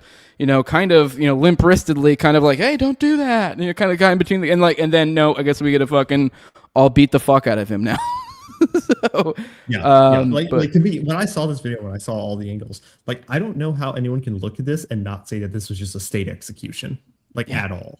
It's clear as day to me. Yeah, without playing weird semantic tricks, and being like, well, what is an execution? You're like, that's what this is. Here is. Ooh, I jumped over the wrong one. Here's actually your co-host, Huska. I don't know what is even his real name. I don't know. I just always think of Huska. I don't know. I just see his name on there. Dean. Okay. At Pasting Huska on Twitter. Here he has a video here where apparently, I guess I haven't watched this yet. Apparently it says you can hear them saying, "Where's the gun?" here. So let's see if we can't hear that after the fact. So this is almost as if they were like, I don't know, maybe this would give some credence to an accidental discharge or something, or I believe he even yelled the gun too, a lot of people have said. So there's also the case that maybe it wasn't that they heard a shot and they unloaded. It could be that he pulled the gun, said gun, meaning to say, I have a gun, I took the gun off of him, or for some reason he thought that was a proper thing, and they misinterpret that as he has a gun and he's doing something, and then they all just blow him away. Which either way, this just goes more that like, I mean, what the fuck? We're back to square one. It's not that much better. But all right, let's watch this.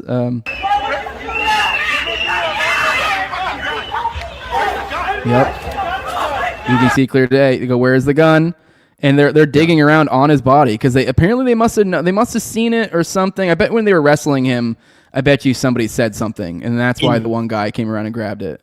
When they say where's the gun, you can see that agent point away, so he knows that the other agent has the gun. Watch the clip. Let me back up.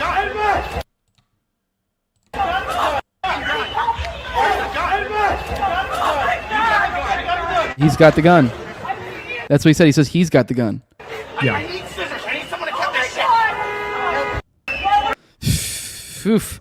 Doesn't look good. Doesn't look good. In the video, in the one video from the side where you can clearly see the agent like reach over and grab the gun, you can the agent that ends up actually shooting him is actually watching that agent in the gray jacket pull the gun out of his holster. So that agent who shot him knew, like, very visibly. Yeah, I think that's the one, or possibly. That's kind of hard. Yeah, this is supposed to be like one of the better ones. Yeah. Yeah. Okay. Yeah, and there's so many of them. But let's watch this one. So this is slowed down, high resolution. The one guy grab the gun. Yeah, you can see the hands a lot better in this one than other ones.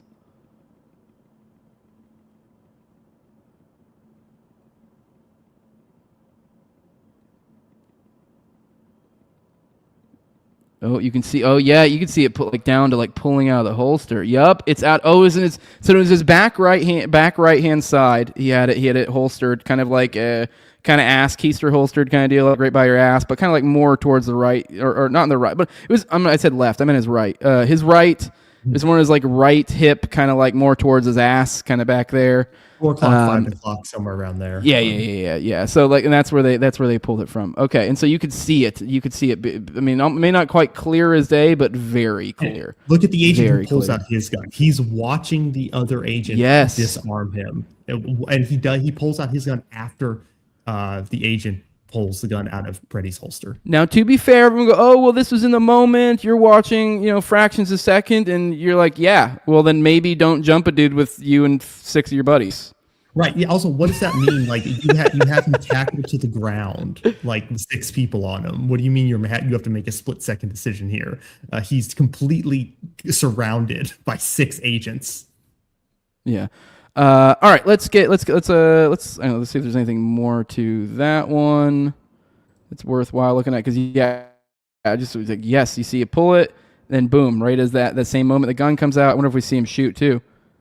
So yeah, he brings it to his back. And that must be right when he shoots. I mean, obviously we don't know. I guess we don't know. I mean, it's really hard to make it a lot. There's too much going on. Go ahead. The moment I think the first shot goes out, I think he's able to get up for a moment, because what happens is just this is actually kind of an odd thing in the video. They get away from him and they let him sit up, and then they shoot him for a moment. Like he's able to go like lean up for a moment after he's already like they give him enough space to like sit up a little bit, and then he gets shot. I don't think you can see in this video, but all right, we'll stop. We'll stop belaboring the video. You guys can go do video analysis on your own. I don't really know how much more. I mean, it's about as clear as day. Murder. I mean, I guess there is the tiniest wiggle room of like it was like crazy incompetence, but even then, it's kind of like that's still kind of murder to me. I mean, I don't know. I mean, I guess we're getting to the like very much the semantics of murder, manslaughter. Like, I don't know. I'm sorry if me and 5 of my buddies jump a guy, and then like there's just some mixed cross signals thinking he's about to kill one of us, and we kill him. When he would have been probably perfectly justified in killing us. I don't know. I mean, I'm pretty comfortable calling that murder. So, I don't know. I guess you could be like, well, he didn't really want to. That wasn't the express purpose, or whatever weird wiggle words we're doing here. But it's like, you intentionally killed someone in a situation of your own creations. But yes. Now I did want to. Apparently, there was a affidavit from a physician saying that he ran to the scene, identified as a doctor, and begged to help. And apparently, they blocked him. So it looks like we have a similar situation. So let's read this real quick. Get his side of it. It says, I'm a 29-year-old resident of the blank in Minneapolis, redacted. I've lived in Minneapolis since 2024. When I moved to the city to begin my medical residency, I'm a licensed pediatrician, and I have been practicing pediatric medicine in the city since I moved here. On January 24, 2026, at approximately 9 a.m. CST, I was awoken by the sound of cars honking and whistling, and whistles blowing. Shortly after I awoke, I heard screams from outside my window.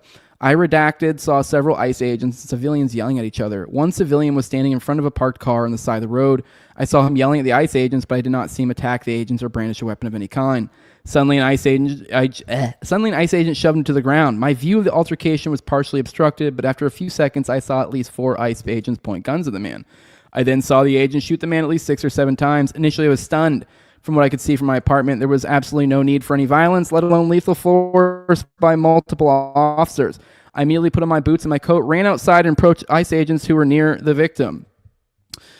It goes, the scene was chaotic. Many civilians were screaming and honking. Over the noise, I informed the ICE agents that I'm a physician, and I asked to assess the victim. At first, the ICE agents wouldn't let me through. They repeatedly asked me for my physician's license, which I obviously didn't have, but none of the ICE agents who were near the victim were performing CPR, and I could tell that the victim was in critical condition. I insisted the agents let me assess him, and normally I would not have been so persistent, but as a physician, I felt a professional and moral obligation to help this man, especially since none of the agents were helping him. Finally, one agent agreed to let me assess the victim. He patted me down to make sure I didn't have a weapon and let me approach the victim. As I approached, I saw the victim was lying on his side and was surrounded by several ICE agents. I was confused as to why the victim was on his side, because that is not standard practice when the victim has been shot. Checking for a pulse and administering CPR is standard practice. Instead of doing either of these things, ICE agents appeared to be counting his bullet wounds. I asked the ICE agent if the victim had a pulse, and they said they did not know. I can check for a pulse. I then asked the agents to make space so I could assess it. Yeah, I know. Well, my people are like, oh, you were prior military. They don't teach us hardly shit. I got like a fucking couple-hour little briefing and basic training. It's not fucking rocket science. Yeah, you don't need a lot of training to understand how to check a pulse. Like that's fairly common understanding that people have. Yeah. Yeah, you'd think this would be basic, like super basic training. Like it literally, ironically, in the military, I was taught that in basic training. So the victim had at least 3 bullet wounds in his back. I asked the ICE agents to turn the victim from his side to his back. From that position, I saw an additional gunshot wound on the victim's upper left chest, another possible gunshot wound on his neck. I checked for a pulse, but I did not feel one. I immediately began CPR. Shortly after I started compressions, EMS personnel arrived and took over. I remained at the scene for about 5 more minutes, but protesters began to gather, and the situation seemed to be escalating, so I left and returned to my apartment. When I returned to my apartment, I was extremely distraught. I was sobbing and shaking uncontrollably. Eventually, I called my sister, who lives in a nearby suburb. I called her for comfort, and because I did not feel safe in my apartment, I wanted to see if I could stay with her for the day, and maybe even a few days. I also sought advice from my friend, which I want to take a moment. Like, this right here, I know I'm like, oh, wow. You're like, what? This is someone, can you imagine in your fucking, like, I mean, like, this is the perfect example we were talking about before, like, oh, the situation, but it doesn't matter. Like, this is literally someone in their fucking house that heard gunshots and then reacted, and then now they're having to deal with this trauma of, like, dealing with a dead person. Community member murdered. Like, yeah, you're, what the fuck? Like, oh my God. Like, and then might be, oh, well, they shouldn't have been. Like, I'm sorry if the cops murdered someone completely unprovoked in front of my house. I don't care if it was because like they were protesting. Or, like, I might be like, maybe I might even have wished for them to be gone because it was annoying. But like, holy shit, I would definitely not want that. I have children. Like, I wouldn't want fucking people getting murdered. Like, I don't know what houses. I assume there were probably people with families that lived nearby. I mean, there clearly were houses nearby. This person heard the gunshots. So there are children who have been traumatized because of this. And I know there's like namby-pamby, girly stuff or something, but it's like, I don't know. That fucking matters to me. I'm a father. Like, I don't want my kids to be exposed to that sort of shit. Like, I don't know. That's pretty reasonable. Like, I don't know. Like, yeah. Well, also, like, not this particular example, which is horrific. Oh, sorry, real quick, Ace. I do want to one last thing, and then we'll probably move on because to hedge up this point, I also sought advice from a friend who works for the city of Minneapolis. He recommended that I shelter in place because the situation outside my apartment was so dangerous. I was going to follow his advice, but then ICE agents deployed tear gas on the crowd that gathered below, and the tear gas began seeping into my apartment. So not only that, now they're also in their apartments. Like they're so it's like, all right, sorry, go on. But like I saw that and I was like, holy shit. That actually is perfect for what I was about to say, because just there was a report. I think I'm not sure if it was in Minneapolis or if it was in some other location, but ICE agents deployed tear gas in some residential neighborhood, and then people driving by in their cars got hit with it, and including a 6-month-old baby, I think, was in the back of this car or something, and got hit with some tear gas because they're just throwing tear gas in the middle of streets. All right, let's get into let's see who is this guy that died. I know me and you were both admittedly anarchists, and I'm former military, but this does feel a little bit gay. I've definitely talked mad shit about the military, and like kind of this guy worked for the VA, but kind of I guess into the vibe of the Will Stancils, and it's like I have no problem throwing this in their face, and there is some small patriotic twinge in me that sees how this guy and even the Will Stancils act. And I kind of am like, oh, like it's endearing, it's wholesome. Like obviously, I would like to redirect that impulse to like not having this weird deference to the state. But I know let's watch this. This is just to give a little bit more of insight who this guy is. Sorry, go ahead. Yeah. Before I present. No. You can play it first. I'll say it after. It's all good. All right. Detail. Elton.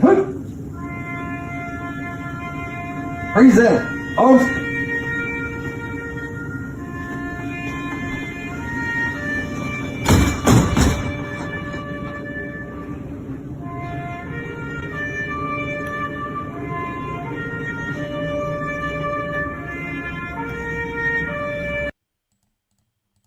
This isn't the video I was looking for. There's one where he gives like a full-on eulogy, but this is the wrong one. But this person said if Alex Preddy would have just been a right-wing podcaster instead of saving military vets, flags would be at half-staff. He'd be in an area with Trump, J.D. Vance, bedazzled dresses, and fireworks. But yeah, there is a video out there. I thought it was this one, but there is a video where he's literally kind of giving, I guess you could say, the eulogy to a dead veteran, which, these people did believe, a lot of them believe what they're doing. They bought into the myth, and like, I don't know. I know there's something wholesome. So, go ahead. I think that even if obviously we don't buy into like the whole state or anything like that, what he was doing, I think it was from a goodwill. We can say that, right? Like, so I think is people trying to like characterize him as some type of like how can we talk about how the White House characterized him? Or I don't know if you're we're gonna. That's actually like what I'm about to get into here in a second. Okay. Yeah, but from here, he from that video that again, it wasn't that video, but there's a video of him giving a eulogy to that person in the passed away veteran in that video. Very wholesome, very sincere, very he seemed from that video to be a person of goodwill, and yeah, it's tragic. Yeah. Now we were talking about kind of the response. Now there was obviously the online response, which I don't know. I'm not going to belabor that too much. It's been absolutely ridiculous seeing the influencers. But I'll let this guy, Green Dragon Tavern, he did a pretty good job of kind of breaking down the pathetic nature of how things worked online, and it kind of ties a little bit into the commentary of like how the administration responded, and we'll cover that here in a second. We'll get into some clips of that and stuff. But this person says, how many times did we see MAGA move the goalpost today? First, it was he had a illegal firearm. Then it was he pulled his gun on an officer. Then it was he was an illegal immigrant. Then it was why was he recording in the first place? Then it was, well, he was resisting arrest. And they said, now we know beyond a reasonable doubt that he did not pull the gun. ICE illegally initiated contact with him. He was a legal citizen born and raised here, and his firearm was legal. Although they say he didn't have his ID or some shit. But let's get into, I guess we can kind of start off with old Bavino here, this fucking weirdo. Let's see what he had to say. I have a couple clips of his. I don't have the full one, but here's what he has to say about people calling them Gestapo and other mean words. Calling law enforcement names like Gestapo, or using the term kidnapping. That is a choice that is made. There are actions and consequences that come from those choices. And then when someone chooses to listen to a politician, a so-called journalist, a community leader that spouted that type of vilification towards law enforcement or anything else, when you choose to listen to that, that is a choice, and there are consequences and actions there also. I think we saw that yesterday. Calling law enforcement. Okay, so that's him kind of saying, "Hey, you can't be calling them the Gestapo." But this is kidnapping. I know a lot of people got upset with me when I talked about the Renee Good thing. That's what I mean. You can get upset about it, but this is every arrest is a kidnapping. You may have different feelings about said kidnappings. It may be a kidnapping you find justified. It might be a kidnapping I find justified. But it's a kidnapping. You are taking someone. I mean, I don't even think kidnapping necessarily even has I guess there's a colloquial connotation. People think it means unjustified, but I guess not necessarily. It just means taking someone against their will, right? I mean, that's what it is. So, but yeah, here's him talking tough. We can't say certain things now. If they, if they don't want to be called the Gestapo or being called kidnappers, then they shouldn't act like the Gestapo, and they shouldn't be kidnappers. Very simple, very easy. Yeah. And for him to say that, pretty simple. Well, okay, they're going to be. Yeah. Well, he said they're going to. Let's be get into. Okay. And then he referenced Alex Preddy being executed there. So that's pretty chilling. Yeah. 100%. Yeah, it does feel like more mafia shit. And here is some more mafia shit. During this operation, an individual approached U.S. Border Patrol agents with a 9mm semi-automatic handgun. The agents attempted to disarm the individual, but he violently resisted. Fearing for his life and the lives and safety of fellow officers, a Border Patrol agent fired defensive shots. Medics on the scene immediately delivered medical aid to the subject, but the subject was pronounced dead at the scene. The suspect also had 2 loaded magazines and no accessible ID. This looks like a situation where an individual wanted to do maximum damage and massacre law enforcement. Absolutely insane. Every word of that was a lie, except for the fact he had a gun with 2 magazines. Yeah, I mean, that is just, absolute defamation, like completely, 100%. They absolutely assassinated his character of a person they just killed and completely lied about him. Yeah, not much more to say about that. Let's pop over to Kristi Noem. Kind of once again, how is this administration handling this? How are they commenting on this? It seems pretty significant. Let's watch this.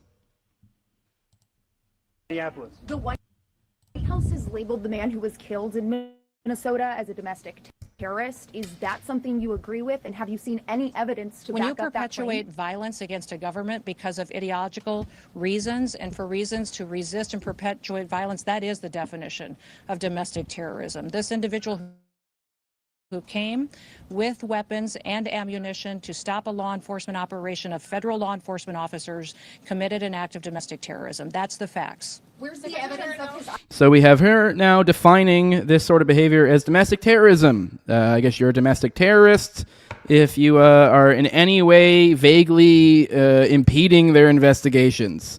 So I don't know. What do you think of that? It's kind of based in a certain roundabout way, honestly. Yeah, for one, her description fully encompassed the founding fathers of this country and the colonists in the Revolutionary War, for one.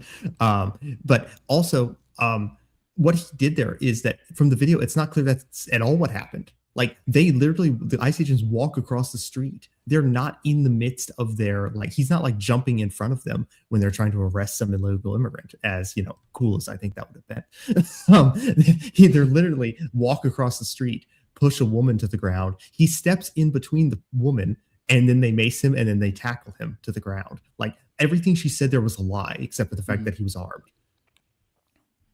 Yes. And I think it should be concerned, this domestic terrorist thing. I know this one, I think actually funny enough, it was like a big deal for like a moment. And it seemed to kind of got forgotten about with, the murder that we saw. But here's some people in Maine. We talked about earlier how they showed up in Maine. Here's ICE agents. Here's an interaction between a lady who I guess who's just videoing them, maybe following them. I guess you could say annoying them. All things I think are legally protected. I do want to make a moment to say this. The hilarious thing about this, a lot of people refer to HOP, and it's like this is physical removal in action. This is like, it's funny. Everyone likes to go ho ha ha, commies, choppers, and there's funny jokes there to be had. But like really, and they'll be like, oh, physical removal. But in reality, what we're seeing with the locals and how they treat ICE, that is physical removal. Like that is what if you read Hop, like you read Hoppa's work where he talks about physical removal, that's what he's talking about. The most insane, over the top shunning you can imagine without crossing that line into active aggression, which is what these people are doing. But let's watch this one clip. You guys are doing here. Yeah. Look at them. Look at them. The ICC guys, be careful. Be careful. They're over here. It's not illegal to record. Exactly. Yeah. That's what we're doing. Yeah. Why are you taking my information down? Because we have a nice little database. Oh, good. And now you're considered a domestic terrorist. So We're videotaping you? Are you crazy? There you go. So that's a Maine. It goes, even, I mean, to be fair, I guess this isn't conclusive. There maybe there's context missing here, but I mean, if that doesn't chill you, I don't know what to tell you. Yeah. Like, again, if that had happened during the Obama or Biden administration, people online, even a lot of libertarians who were, conveniently silent about a lot of this stuff, would be losing their minds. We would, understandably so. We would never hear the end of it. Understandably so. Yep. And then here's Scott Bessent. It's a Second Amendment under attack. It's not just him. Let's watch this. Before you go, I know this is not your lane, but I got to ask you about what's happened in Minneapolis. As a member of the Trump cabinet, are you concerned to see another American citizen ends up dead, shot by federal law enforcement? Jonathan, it's a tragedy when anyone dies, but I can tell you the situation on the ground there is being stirred up by Governor Walz. I was out there 2 weeks ago. Governor Walz declined to provide a security detail for me to go into the Minnesota Capitol with the state police. So he is fomenting chaos because there is substantial waste, fraud, and abuse. My job as Treasury Secretary is to investigate that. And I think that this chaos that's going out there, and again, I am sorry that this gentleman is dead, but he did bring a 9mm semi-automatic weapon with 2 cartridges to what was supposed to be a peaceful protest.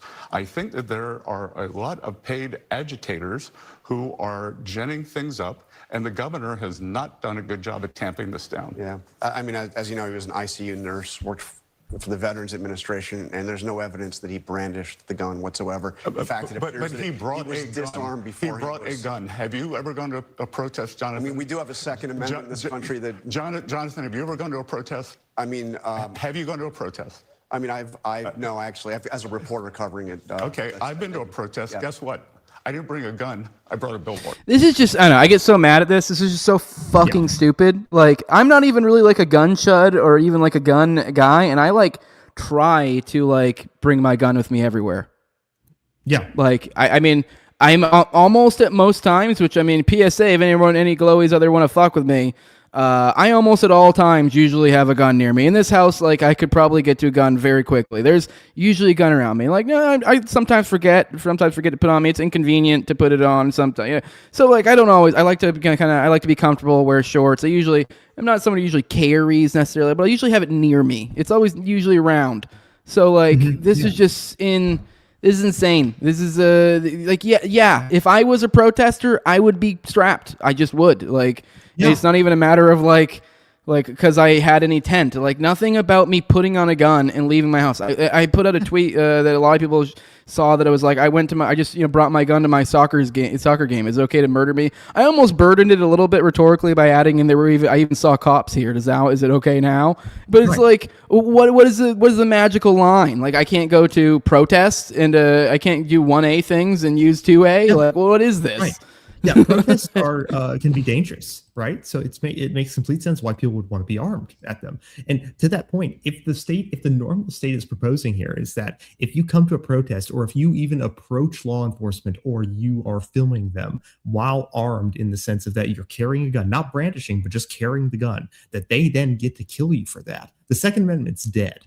It's just dead if that's the norm. Mm-hmm. All right, let's check in on Kash Patel, see what he had to say about this.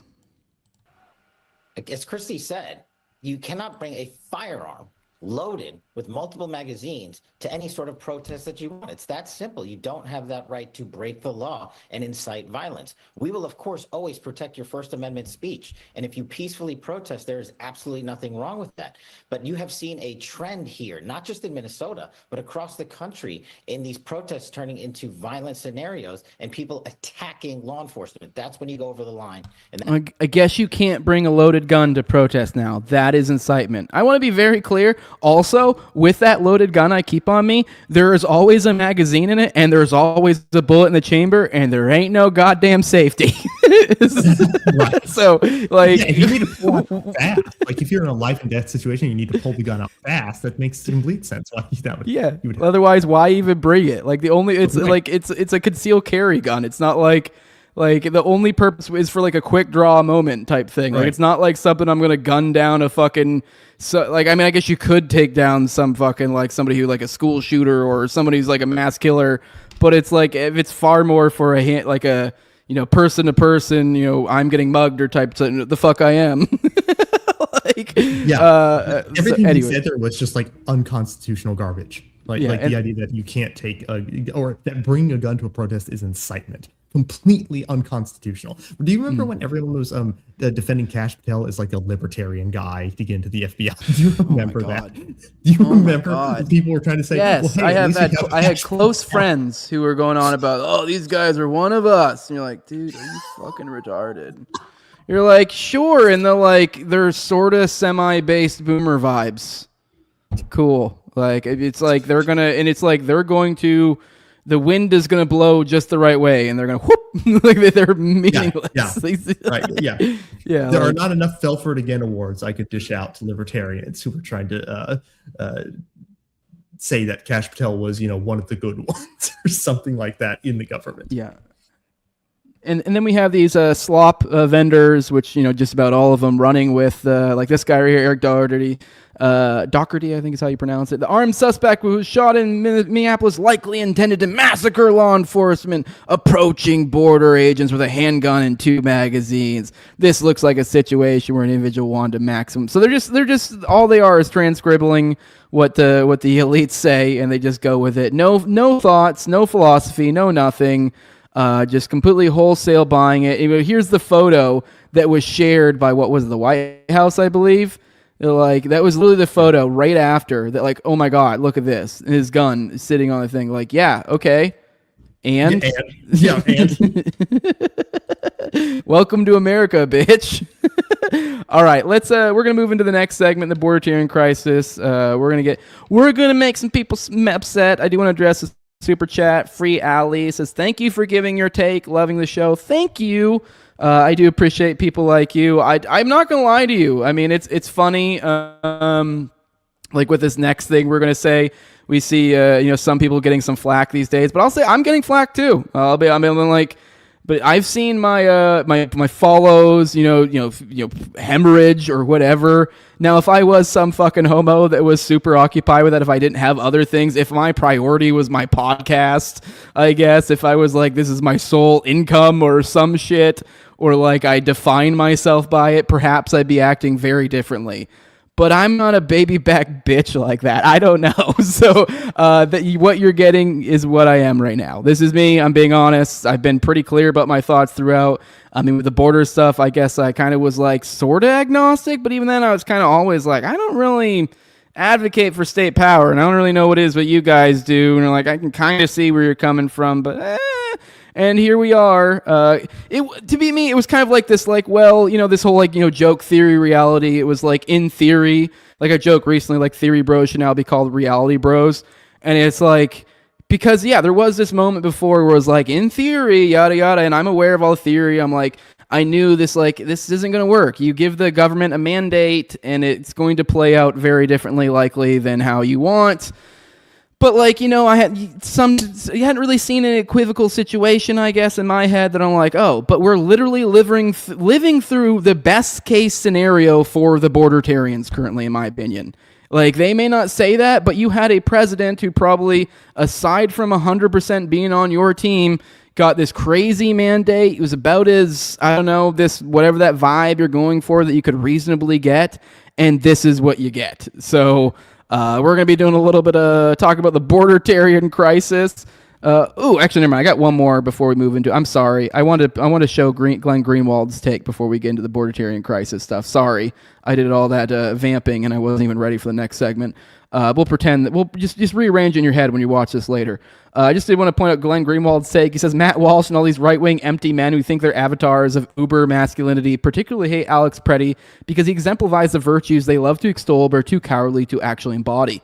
They cosplay as trad men by dressing up in campy plaid shirts and sitting in podcast studios with a log cabin aesthetic.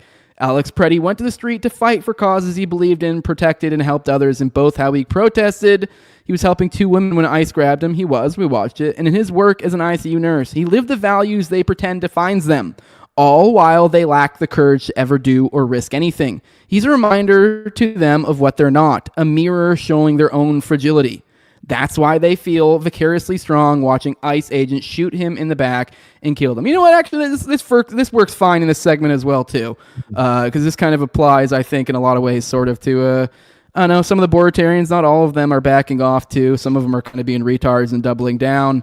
But I don't know. I guess before we, any thoughts before we kind of get into the meat of this segment where we're going, kind of, I guess, a little bit of a moratorium on the Bordertarians? I don't know. Any thoughts before we really get into the heat of it? Well, first of all, I think that what Greenwald said there is completely correct. I think that's 100% correct. I think so many of these grifter accounts are just posers completely, without question. 100%. Oh wow! I just had to jump in people. It's almost like the force sensed that we were talking about this. It literally just it was weird. I don't want to talk about metrics behind the scenes because that's weird. That's a sausage made. But I'm telling you, I just saw it jumped doubled. I'm like, what the fuck? There's a disturbance in the force. They must hear what we're about to talk about. Here's Liquid Zulu. I think he's probably one of the best ways to front load this thing. Bordertarians are in crisis right now, and I think it's entirely of their own doing. I put out a tweet the other day that was kind of like, I said, what did I say? I said both right-wing border hawks and the actual libertarians are completely justified in their lambasting of Bordertarians right now. And I'm sorry, they are. We'll get a little bit more into kind of what I mean by that specifically, I guess, or it might be a little bit more obvious. But I guess kind of the idea is kind of like, what the fuck did you expect? And that kind of comes from both sides. The right-wing border talks, the border guys a lot of them are saying, what the fuck did you expect? And right now I'm saying, what the fuck did you expect? There wasn't like there were people warning you about this. Here's Liquid Zulu. He's quote tweeting a post of someone dragging Dave. The post that Dave made. I'm an immigration restrictionist, Dave Smith. Sorry, I don't mean to assume everyone knows what I'm talking about. I believe that we have the right to remove, which to be fair, I guess to some extent I am a little bit grilling him, but he is kind of a perfect avatar for the Bordertarians. Let's be real.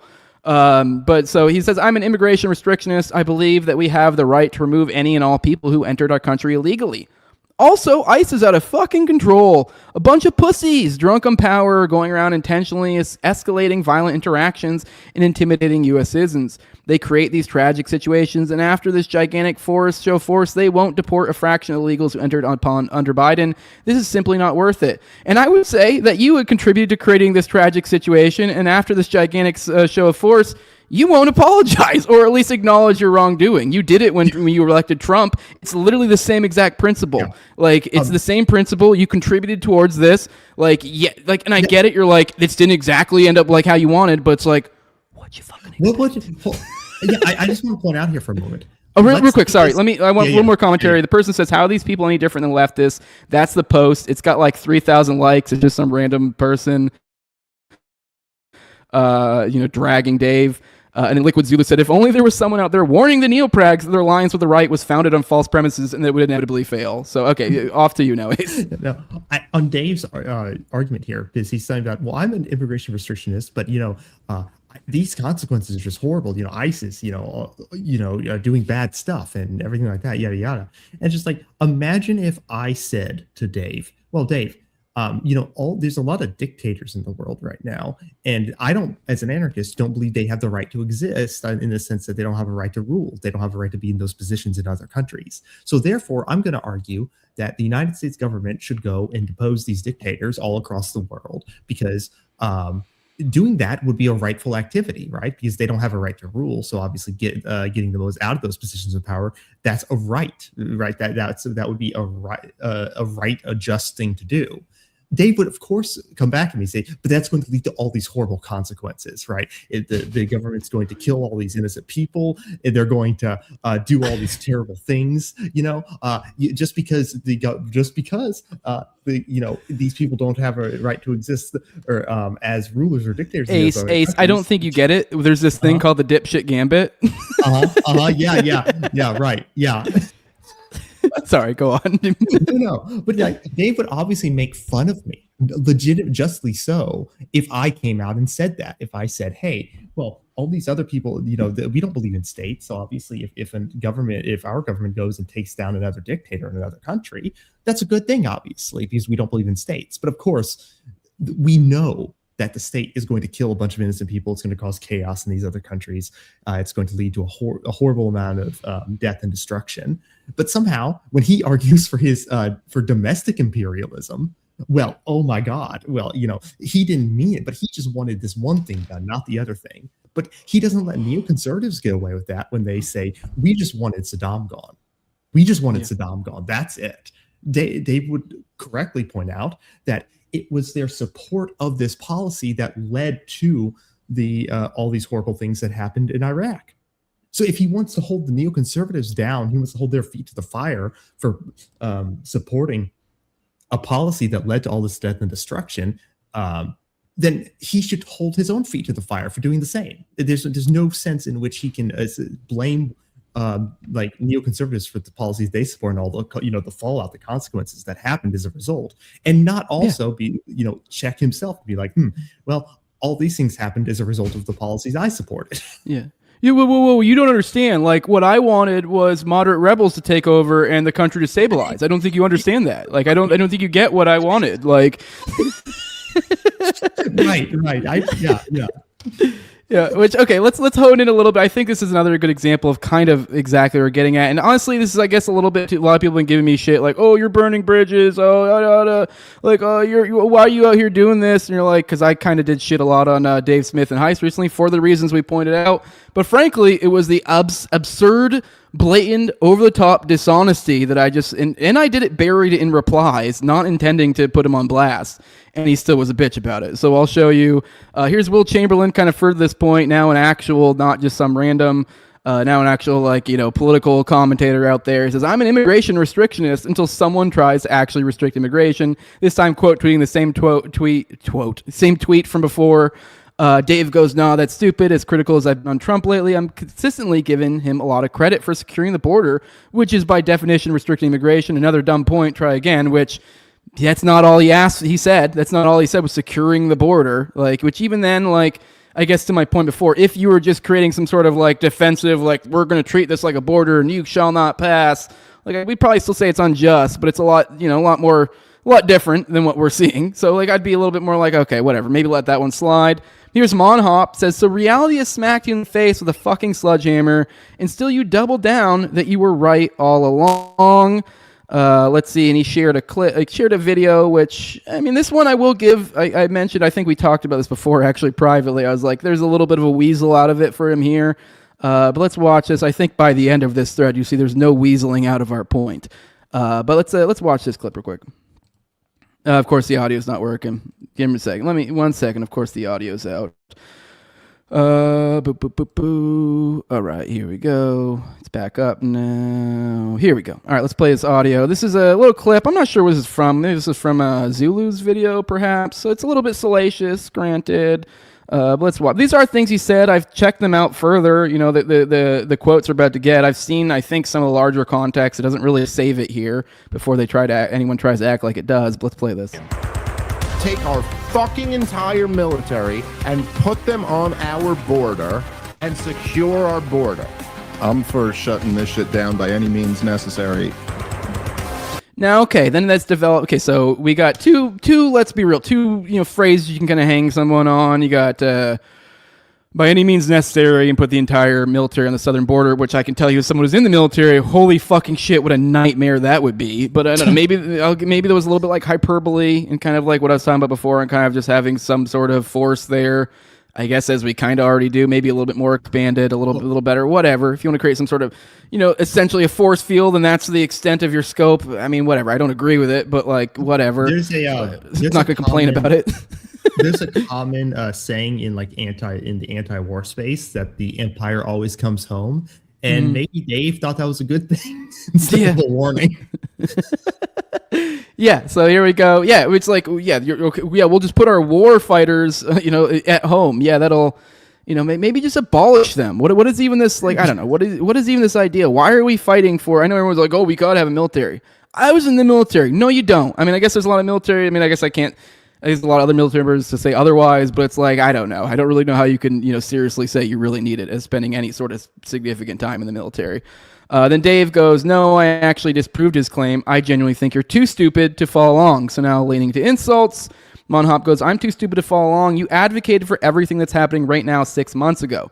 Or am I confused about what by any means necessary means? So he says, by any means necessary. Then Dave goes, yes, again, incredibly stupid. Any means necessary means necessary, not any means. I'm blocking you again now. Have a good life. Which, I don't know. This is so in the weeds of semantic faggotry that I don't really know what to fucking do with it. Like, I mean, maybe.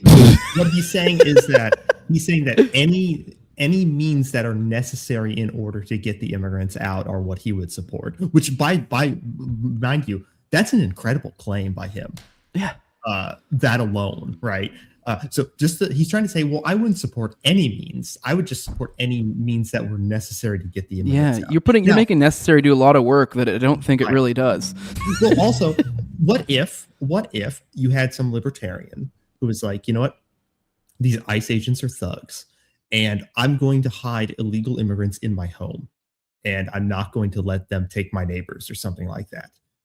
If Dave believes that any means necessary to get the immigrants out of the country are justified, which is what he reiterated here, mind you, in that statement, that would imply necessarily that agents could go into this libertarian's home and drag these immigrants out. And if that homeowner decided he wanted to defend the lives and freedom of those immigrants, Dave would necessarily, if he commits to that statement, he would necessarily have to say that those ICE agents could escalate violence upon that homeowner and up to killing this libertarian homeowner in the hypothetical in order to get those immigrants out of the country. And he would be, by his own standard, that is what he is committing to. I asked him that actually under that post, and he never replied to me. Yeah. And that's when I jumped in, because me and him were mutuals. We've had back and forth. I've been in a show once. He's been on Tower Gang a couple times back when we had Tower Gang. I think he's been on my show a couple times, Now, to be clear, as, kind of to my point of people before being like, oh, acting like I'm some duplicitous, asshole or something. Like, I don't know how much more clear I could be on this. Me and Dave Smith are not and were not ever friends. Like, now I say that in the sense that, like, I guess I don't like. Hell, even me and you are probably more friends, and I'm not, and like me and you didn't even really end up. We have go ahead and say there's a small group chat that me and you are in now, but that didn't even happen until all this stuff became. People started bucking about this shit. I think I had you on my show once, and then everyone got all gay about it, and I was like, well, fuck you. And so I've never been like in a group chat. I've talked to him on the phone like once. We've had a couple, like, he was a friendly acquaintance. He probably no longer considers himself that. I don't really care. I'm fine with being friendly with him. What you're about to see here is just me, I don't know, talking to him like a man and being like, seeing crazy dishonesty. And even then having the little bit of like, decorum to where like, I will do this. Cause part of me was like, I'm going to quote tweet him. And I was like, no, don't do that.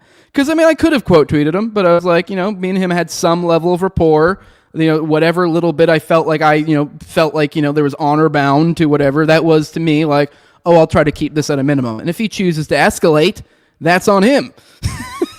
And so I said deep in the replies here, I go, Dave, come on, for real. What the fuck are we doing here?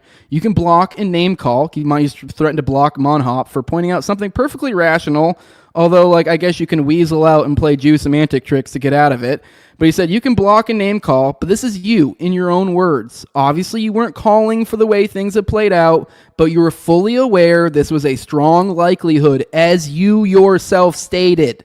This is the result of what you advocated for. Stop with the semantics. And there's this clip, I can't stress this enough, I didn't make this. So if anyone's like, this is cringe, or this or that, or any of the typos, not me. Consistent spelled with an E, I know that. But let's watch this clip. This is Dave in his own words. Longer clip than before, so I've seen this longer version too, so this isn't even like once again, I don't think this is mischaracterizing what he's saying. Somebody can let me know if I'm wrong there, and I can apologize later and say, oh shit, that was totally out of context, mischaracterizing it.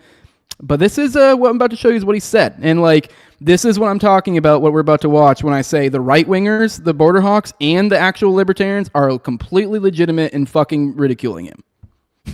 So let's watch this. So for example, here's an issue that me and Douglas probably both agree on. I support mass deportations. Okay.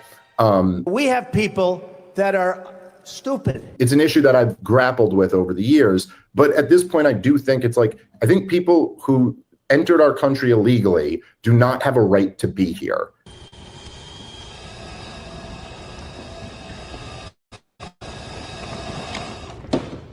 How about no? And I think it's completely reasonable for us to say, yeah, listen, you came here illegally, you committed a crime, you don't have a right to be here, you've got to go. Now, that being said, I also understand that is a policy that comes with, a human cost. There are, first of all, if you're doing mass deportations, it's almost impossible that you're never going to make a mistake, that you'll never get, the wrong person. We can see that already. By the way, I know I'm cutting it off in the middle, but the cope already I can see for this is, but we're not doing mass deportations. Have you seen that already? That's the cope. That's the current cope. Oh, yes. But that's the thing. These mistakes are happening even without mass deportations. So if he thinks there's going to be mistakes with mass deportations, then that must mean he thinks there's going to be more mistakes than there are now. Yeah, like what do you think you're going to get more deportations and not more of this? Right. Like, okay. All right. Sure. Yeah. Let's keep going. Mass deportations aren't happening, and it seems like some mistakes have been made. And then also there's, even when people are here illegally, there's examples that are kind of heartbreaking. I mean, there's people who are just good people, who have families, who have established a life here. Someone who came into this country illegally and has been here for a decade, and maybe, as kids or whatever the situation is, there's a real human cost to deport people. Oh, that's so true, Mr. Dave Smith. Well, what do you think, Ace? So when I first saw this clip, I saw this like right after it came out, because this was after I think the Douglas Murray debate or whatever. I remember this, and quite frankly, and I'm not trying to be like a hater or something like that. I think it's worse that he actually knows that this has a human cost to it and still supports it than if he just didn't. If he was just dumb. Right? Yeah, you can't play dumb. And like, didn't realize it. Like you saw, I got an argument with Heiss over the weekend for the same point, and he at least like played dumb. Dave Smith just sells it out right here. He said all of it. Like he fucking knew, and and it's funny too. Then it becomes like maybe we can actually let's go over to where I shit on, not to overanalyze but I just thought it was funny. Here's a meme. Here's a shot Pikachu. I put begs for police state, gets one, and this is in response to Michael Heiss. So I dragged Michael Heiss, kind of ratioed the absolute living fuck out of him over and over again, and I kind of feel I'm a little bit hard in retrospect, but I think he deserved it. So like he literally played this game like for example right here. he goes, this right here I think is a crux, and now Dave doesn't even have this argument as he just gave away, because Michael Heiss in our back and forth, he goes, if I'm begging for a police state, then you were begging for third world replacement of all things American culture and demographic. He goes, yada yada, only that would be gay to say. I did give him a lot of shit for like using tough guy talk, because it's like, you're Michael Heiss, dude. Which I don't know. I don't really want to like belabor the point and attack him anymore. But dog, you're Michael Heiss. So enough said. And anyways, I kind of stopped him there, and I went immediately. I'm not reading all that. Literally by the first sentence, you're a dipshit. You're calling for state action against innocents, no less. I'm not. So then he goes into, he says something like, called it pretending you're above it to preserve this vacuum. So this is where they create this false binary and kind of sort of equivocate it as like, oh, you're making a choice either way, and ignoring a super key distinction. For example, one is literally empowering the state. One is not. Right. So it's like, you could be like, oh, well, you're by not doing anything, you're doing something. Yes, you are right. I am doing something. I am not empowering the state. I'm aware there are other avenues, and I also am aware, like, no, that does not necessarily mean that's going to become a third world replacement of all things American culture and demographic, nor is that even an aggression. That's just some obscure faggotry that, big falutin sophists lean on to make lame-ass arguments, like Angela McArdle's husband. Right. Yes. Oh my God, I can't stand that guy.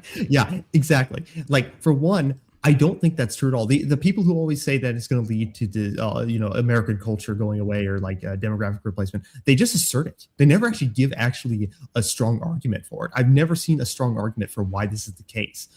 In fact, we usually see, and we've seen this with religions, is that religions over time get liberalized when, like, in the United States, as opposed to their more orthodox origins in other countries, right?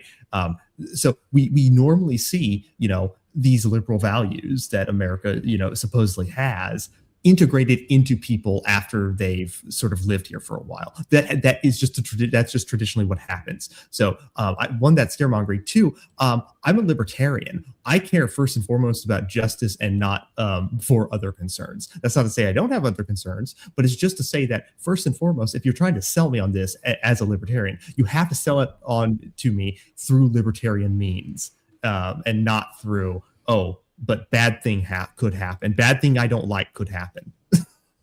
Yeah. Now, I did one last thing. I don't know. Should we play this? I thought this was I won't rub his face. Yeah, I know. I guess I was going to rub his face in a little bit more.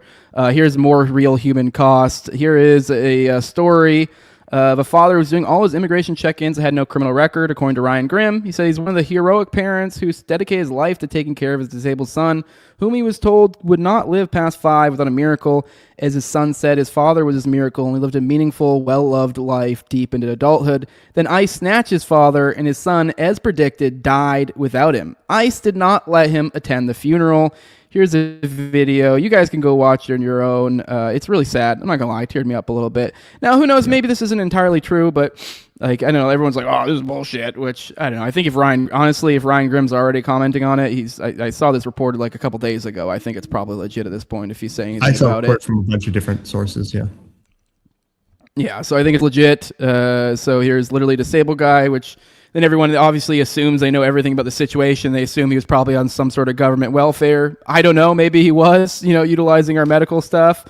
But yeah, here's more of that real human cost, which is just frankly utterly evil. This guy died without his father, who was literally his whole world, and he died as a result of this. So more real human cost. So which. I'm sorry. I know everyone's like, oh, you're just playing some like limp-wristed trolley problem or something, as if like, oh, by being in action, you're not like involved. And like, yes, but you're like, because it's like this like weird, I'm doing something. Yes, you're making things worse. Okay. And also, I do want to point out, if the argument, a lot of people who I think are sophists in the libertarian movement like to make this case that if you do nothing, then you are guilty of whatever happens as a result of you doing nothing. And as a libertarian, you literally can't believe that, because if that were true, you would be guilty of kids starving in the third world that you could have donated to, right? Because if that's the case, then communism is actually justified, right? If that is true, if the argument that by doing nothing you are violating someone's rights by merely just not doing anything, and you have committed an injustice, then communism is a fallout from that, right? So a lot of these libertarians who try to play this game are, quite frankly, just engaged in sophistry. It's insincere.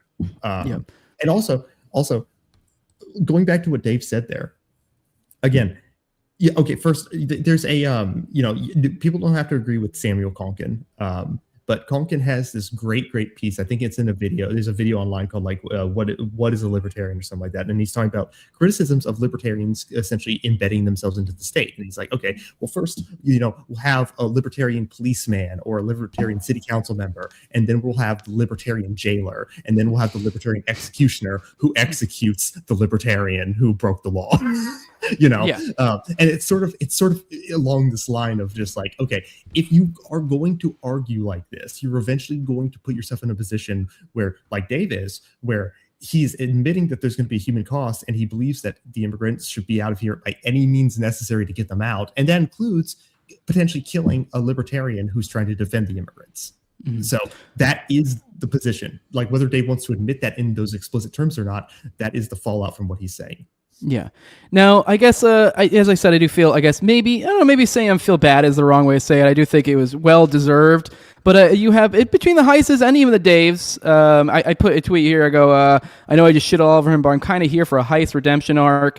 And what I'm quote tweeting here is Heist going to war with Kaufman, Jeremy Kaufman, being a fucking retard. And I just, I guess the theme I might be getting at a little bit here is kind of like, it is a double edge. Like, to some extent, I guess it is like, I agree with them, and they're in the sense that they're like, hey, let's stop doing all this, because a lot of them are kind of now getting appalled and being like, oh, we can't support yada yada yada, but while not kind of addressing, but yet somehow we still want to have more. We want to be immigration restrictionists. We want to have more deportations, whatever. But now we have them, coming to the fore of people like, say, for example, here's Kaufman quote tweeting, or not quote tweeting, but tweeting under a Ron Paul clip about, kind of the, bemoaning the Alex Preddy situation. And Jeremy goes, why are libertarians lamenting the death of a far left agitator? He put, they have souls, into which, obviously I'm not religious, but I guess individual, consciousness or whatever.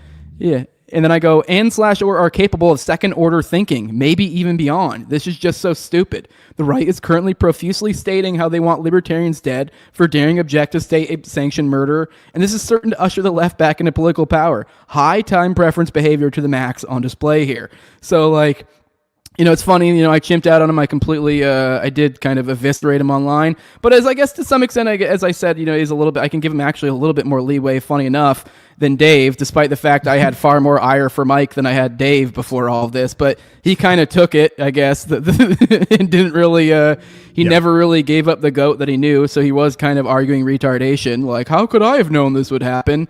And here he is saying, stop this. So I somewhat, a little bit here.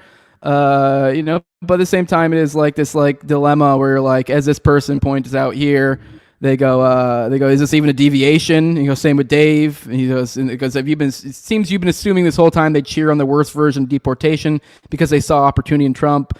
It's not the case. Open borders is gay. Have to crack a few eggs is evil. Duh. And said, not really. More just nice seeing him speak against retardation. I didn't think that. I just think they were wrong to support state action here. It led to what many were calling would happen, and they even acknowledge it likely would too. This is all the real world result of policies they asked for. You don't get to dictate how this shit plays out. So I guess I'm a little bit dilemma where I do see these guys.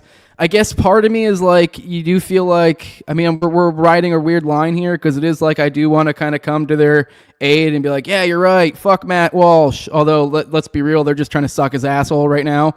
So, like, but you know what I mean? It is like, you do kind of, there's this impetus.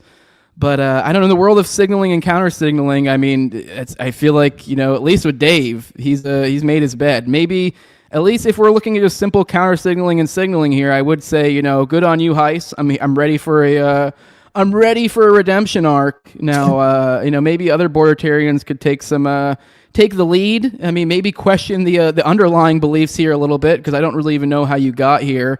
It is kind of, you got to smuggle in one to the other. But I don't know. Any thoughts on this kind of the theme of, like, I don't know. We were in this weird situation where, like, I don't know. You get what I'm getting at, I think, a little bit. Yeah.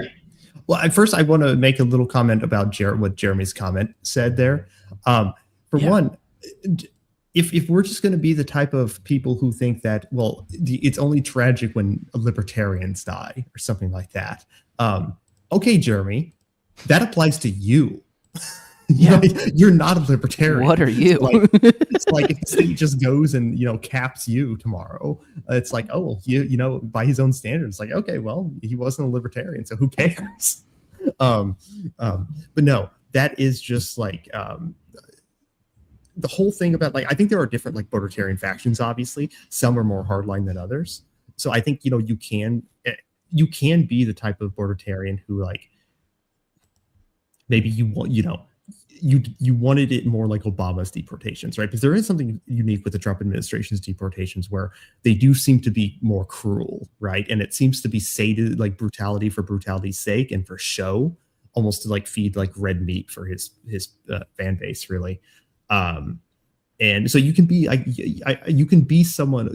a person who internally, at least coherently, believes that we should have closed borders, we should have deportations and yada yada yada, but they shouldn't be done cruelly. Fair enough. I strongly disagree with the premise, though. But at the very least, you can have that. But I think that libertarians in general, you have to be deluded into some way if you think that you're going to empower the government and they're just going to do just what you want and they're not going to do anything else. Because again, if that is your belief, then you have to give neoconservatives leeway when they say we just want to depose this dictator. Because if that's your standard, you can't then go and complain about the second or third order effects from that policy you support or from the policy that they support. So which is it? They have to pick a lane here. Mm-hmm. Now, it cuts infinality here too. It's just kind of even just base, numbers, economics. Let's just look at this graph. Look at these charts and graphs. Look at what do we have from 2017 all the way to 2024? When it topped out at 9.8 billion is where it was at in 2024. Then 2025, we got the big beautiful bill, and now we are up to over 80, almost 90 billion. I think they're actually requesting more right now. So this is octupled in size, and I believe it's had, if I recall correctly, the Manning numbers at least 60% increase.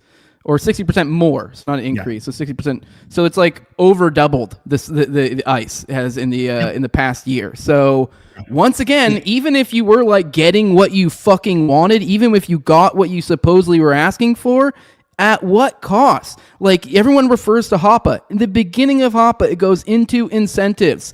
The government is incentivized to give you the least quality product for the highest price possible. And then it's oh no, things would collapse if we didn't do this or didn't do yada yada. No, it wouldn't. I mean, for example, we always bring up you go to cops for something like this. Well, we gotta fund cops. Do we? Do we really? I have had one interaction with a cop in my entire life. Well, one interaction so far as calling them that was, I guess, semi-positive. I had a medical emergency, not myself personally, and even then they were kind of just in the way.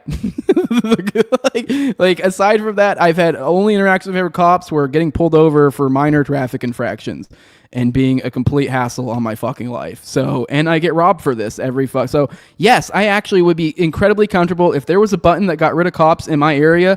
I would push that button till my fucking finger fell off. They're fucking useless. I guess there are uses, but if you compare them, cost benefit, it's no, you'd literally be better off saving your money and getting a gun. Right. And if people, obviously, that's not to say, obviously people value security. So they would, if they value security, we'd expect them to, we'd expect a market demand to produce some type of security specialist or something like that people could, fund themselves voluntarily, of course. But also, on that statistic you were showing, I remember reading a little while back that I think, and I can't verify this 100%, but I remember reading that ICE is now the third largest military in the world. Yes. Yeah. It is. Yeah. So congratulations, libertarians. Yeah. On getting rid of that military spending. You did it. You made Alex Jones' fever dream. Congrats. Wow. Yeah. Good job, Mises Caucus. Yeah, good job. I'm glad you guys are so relevant now. Yeah, but I like how they're so relevant and they get ratioed every post. Yeah, which if we are tracking relevancy, I did deep in the replies. I was ratioing Dave and Heist. So if we're tracking by relevancy, so they're getting ratioed by both sides. So it's almost as if there's like a boom bust cycle of this social game. It's like that Dostoevsky quote where it's like, the worst sin is that you've betrayed yourself and for nothing. Yes. Yeah, which is like a lot of people are giving me shit about like burning bridges, and it's like exactly like for what? Like for one, I don't get anything out of this, but even if I did, as I said before, we're not actually friends, and it's like, and I get what? Maybe the occasional appearance. There's like, what is that? Like that's like, it's nothing. Even in the podcast game, that's nothing. Cool. I mean, it's nice. It's a nice gesture, I guess, but it's I'm not gonna fucking hold my tongue for it. But I guess we're late in the tooth here. Ace, let people know where they can find you. We'll get out of here. I'll probably have you on some other time. So. Oh yeah, absolutely. Well, I appreciate you so much for having me on. This was great. You can find me at ace_archist on Twitter. I am the co-host with my co-host Dean of The End Times Continue. You can find that on all the podcatchers. Awesome. Well, for those who want to support what I'm doing, leave a like, share, subscribe, comment, leave a 5-star review on iTunes or Spotify. You can find the show on YouTube, Rumble, all the major audio podcatchers, and Twitter as well. And if you want to support the show in the best way you can do that with money over here, over at patreon.com. Oh, God, my fingers are all fucked. Right here-ish, whatever. Over at patreon.com/nowayjose2020. The lowest level is $2. That gives you access to early episodes. I do about 1 to 2 of those per week. Try to keep about 4 behind the paywall at a given time. You also get access to ad-free RSS feed. You also get access to Telegram. You get access to pre-show, post-show, and video calls. I mean, Austin's weekly live call-in show, Are You Dead? And I give a big shout out to my sponsors, which is the highest level of my Patreon. Every episode is a big thank you for their support. My previous co-host, entire gang, at Learner Toad, also at Brigade D's, at COVUCK, at _Vizil, Tim Tell, at John Clebo, big fan of the show, Torn May, at Wayne Tackless, 100 Cover Kids, No Free Lunch, Jack, Mark Festival, and Jacob Wintergrad of the Biblical Anarchy Podcast. And with that, guys, we're going to get out of here. Love you all. Enjoy this outro. This one's a banger and in a perfectly, thank you, Chill Walter House. I had a totally different outro lined up. But then they dropped this absolute banger in the replies to the show promo. So, which I guess like a little casual reminder for the lovers of the show, the dumpers out there. I like literally, you guys are my production team. You're my production team. You guys tag me and stuff all the time. You guys make me aware of things going on. So even goofy stuff like this. So enjoy this absolute banger in honor of the great American hero, Will Stancil. We'll see you guys in the next one. See you all tonight, actually, on Already Dead at 9:30 p.m. Eastern with me and Austin Picard. Love you all. Bye-bye. Blow my whistle, baby.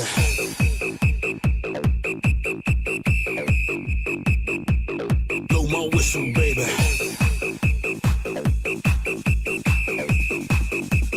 Open up, put it in. Let's begin.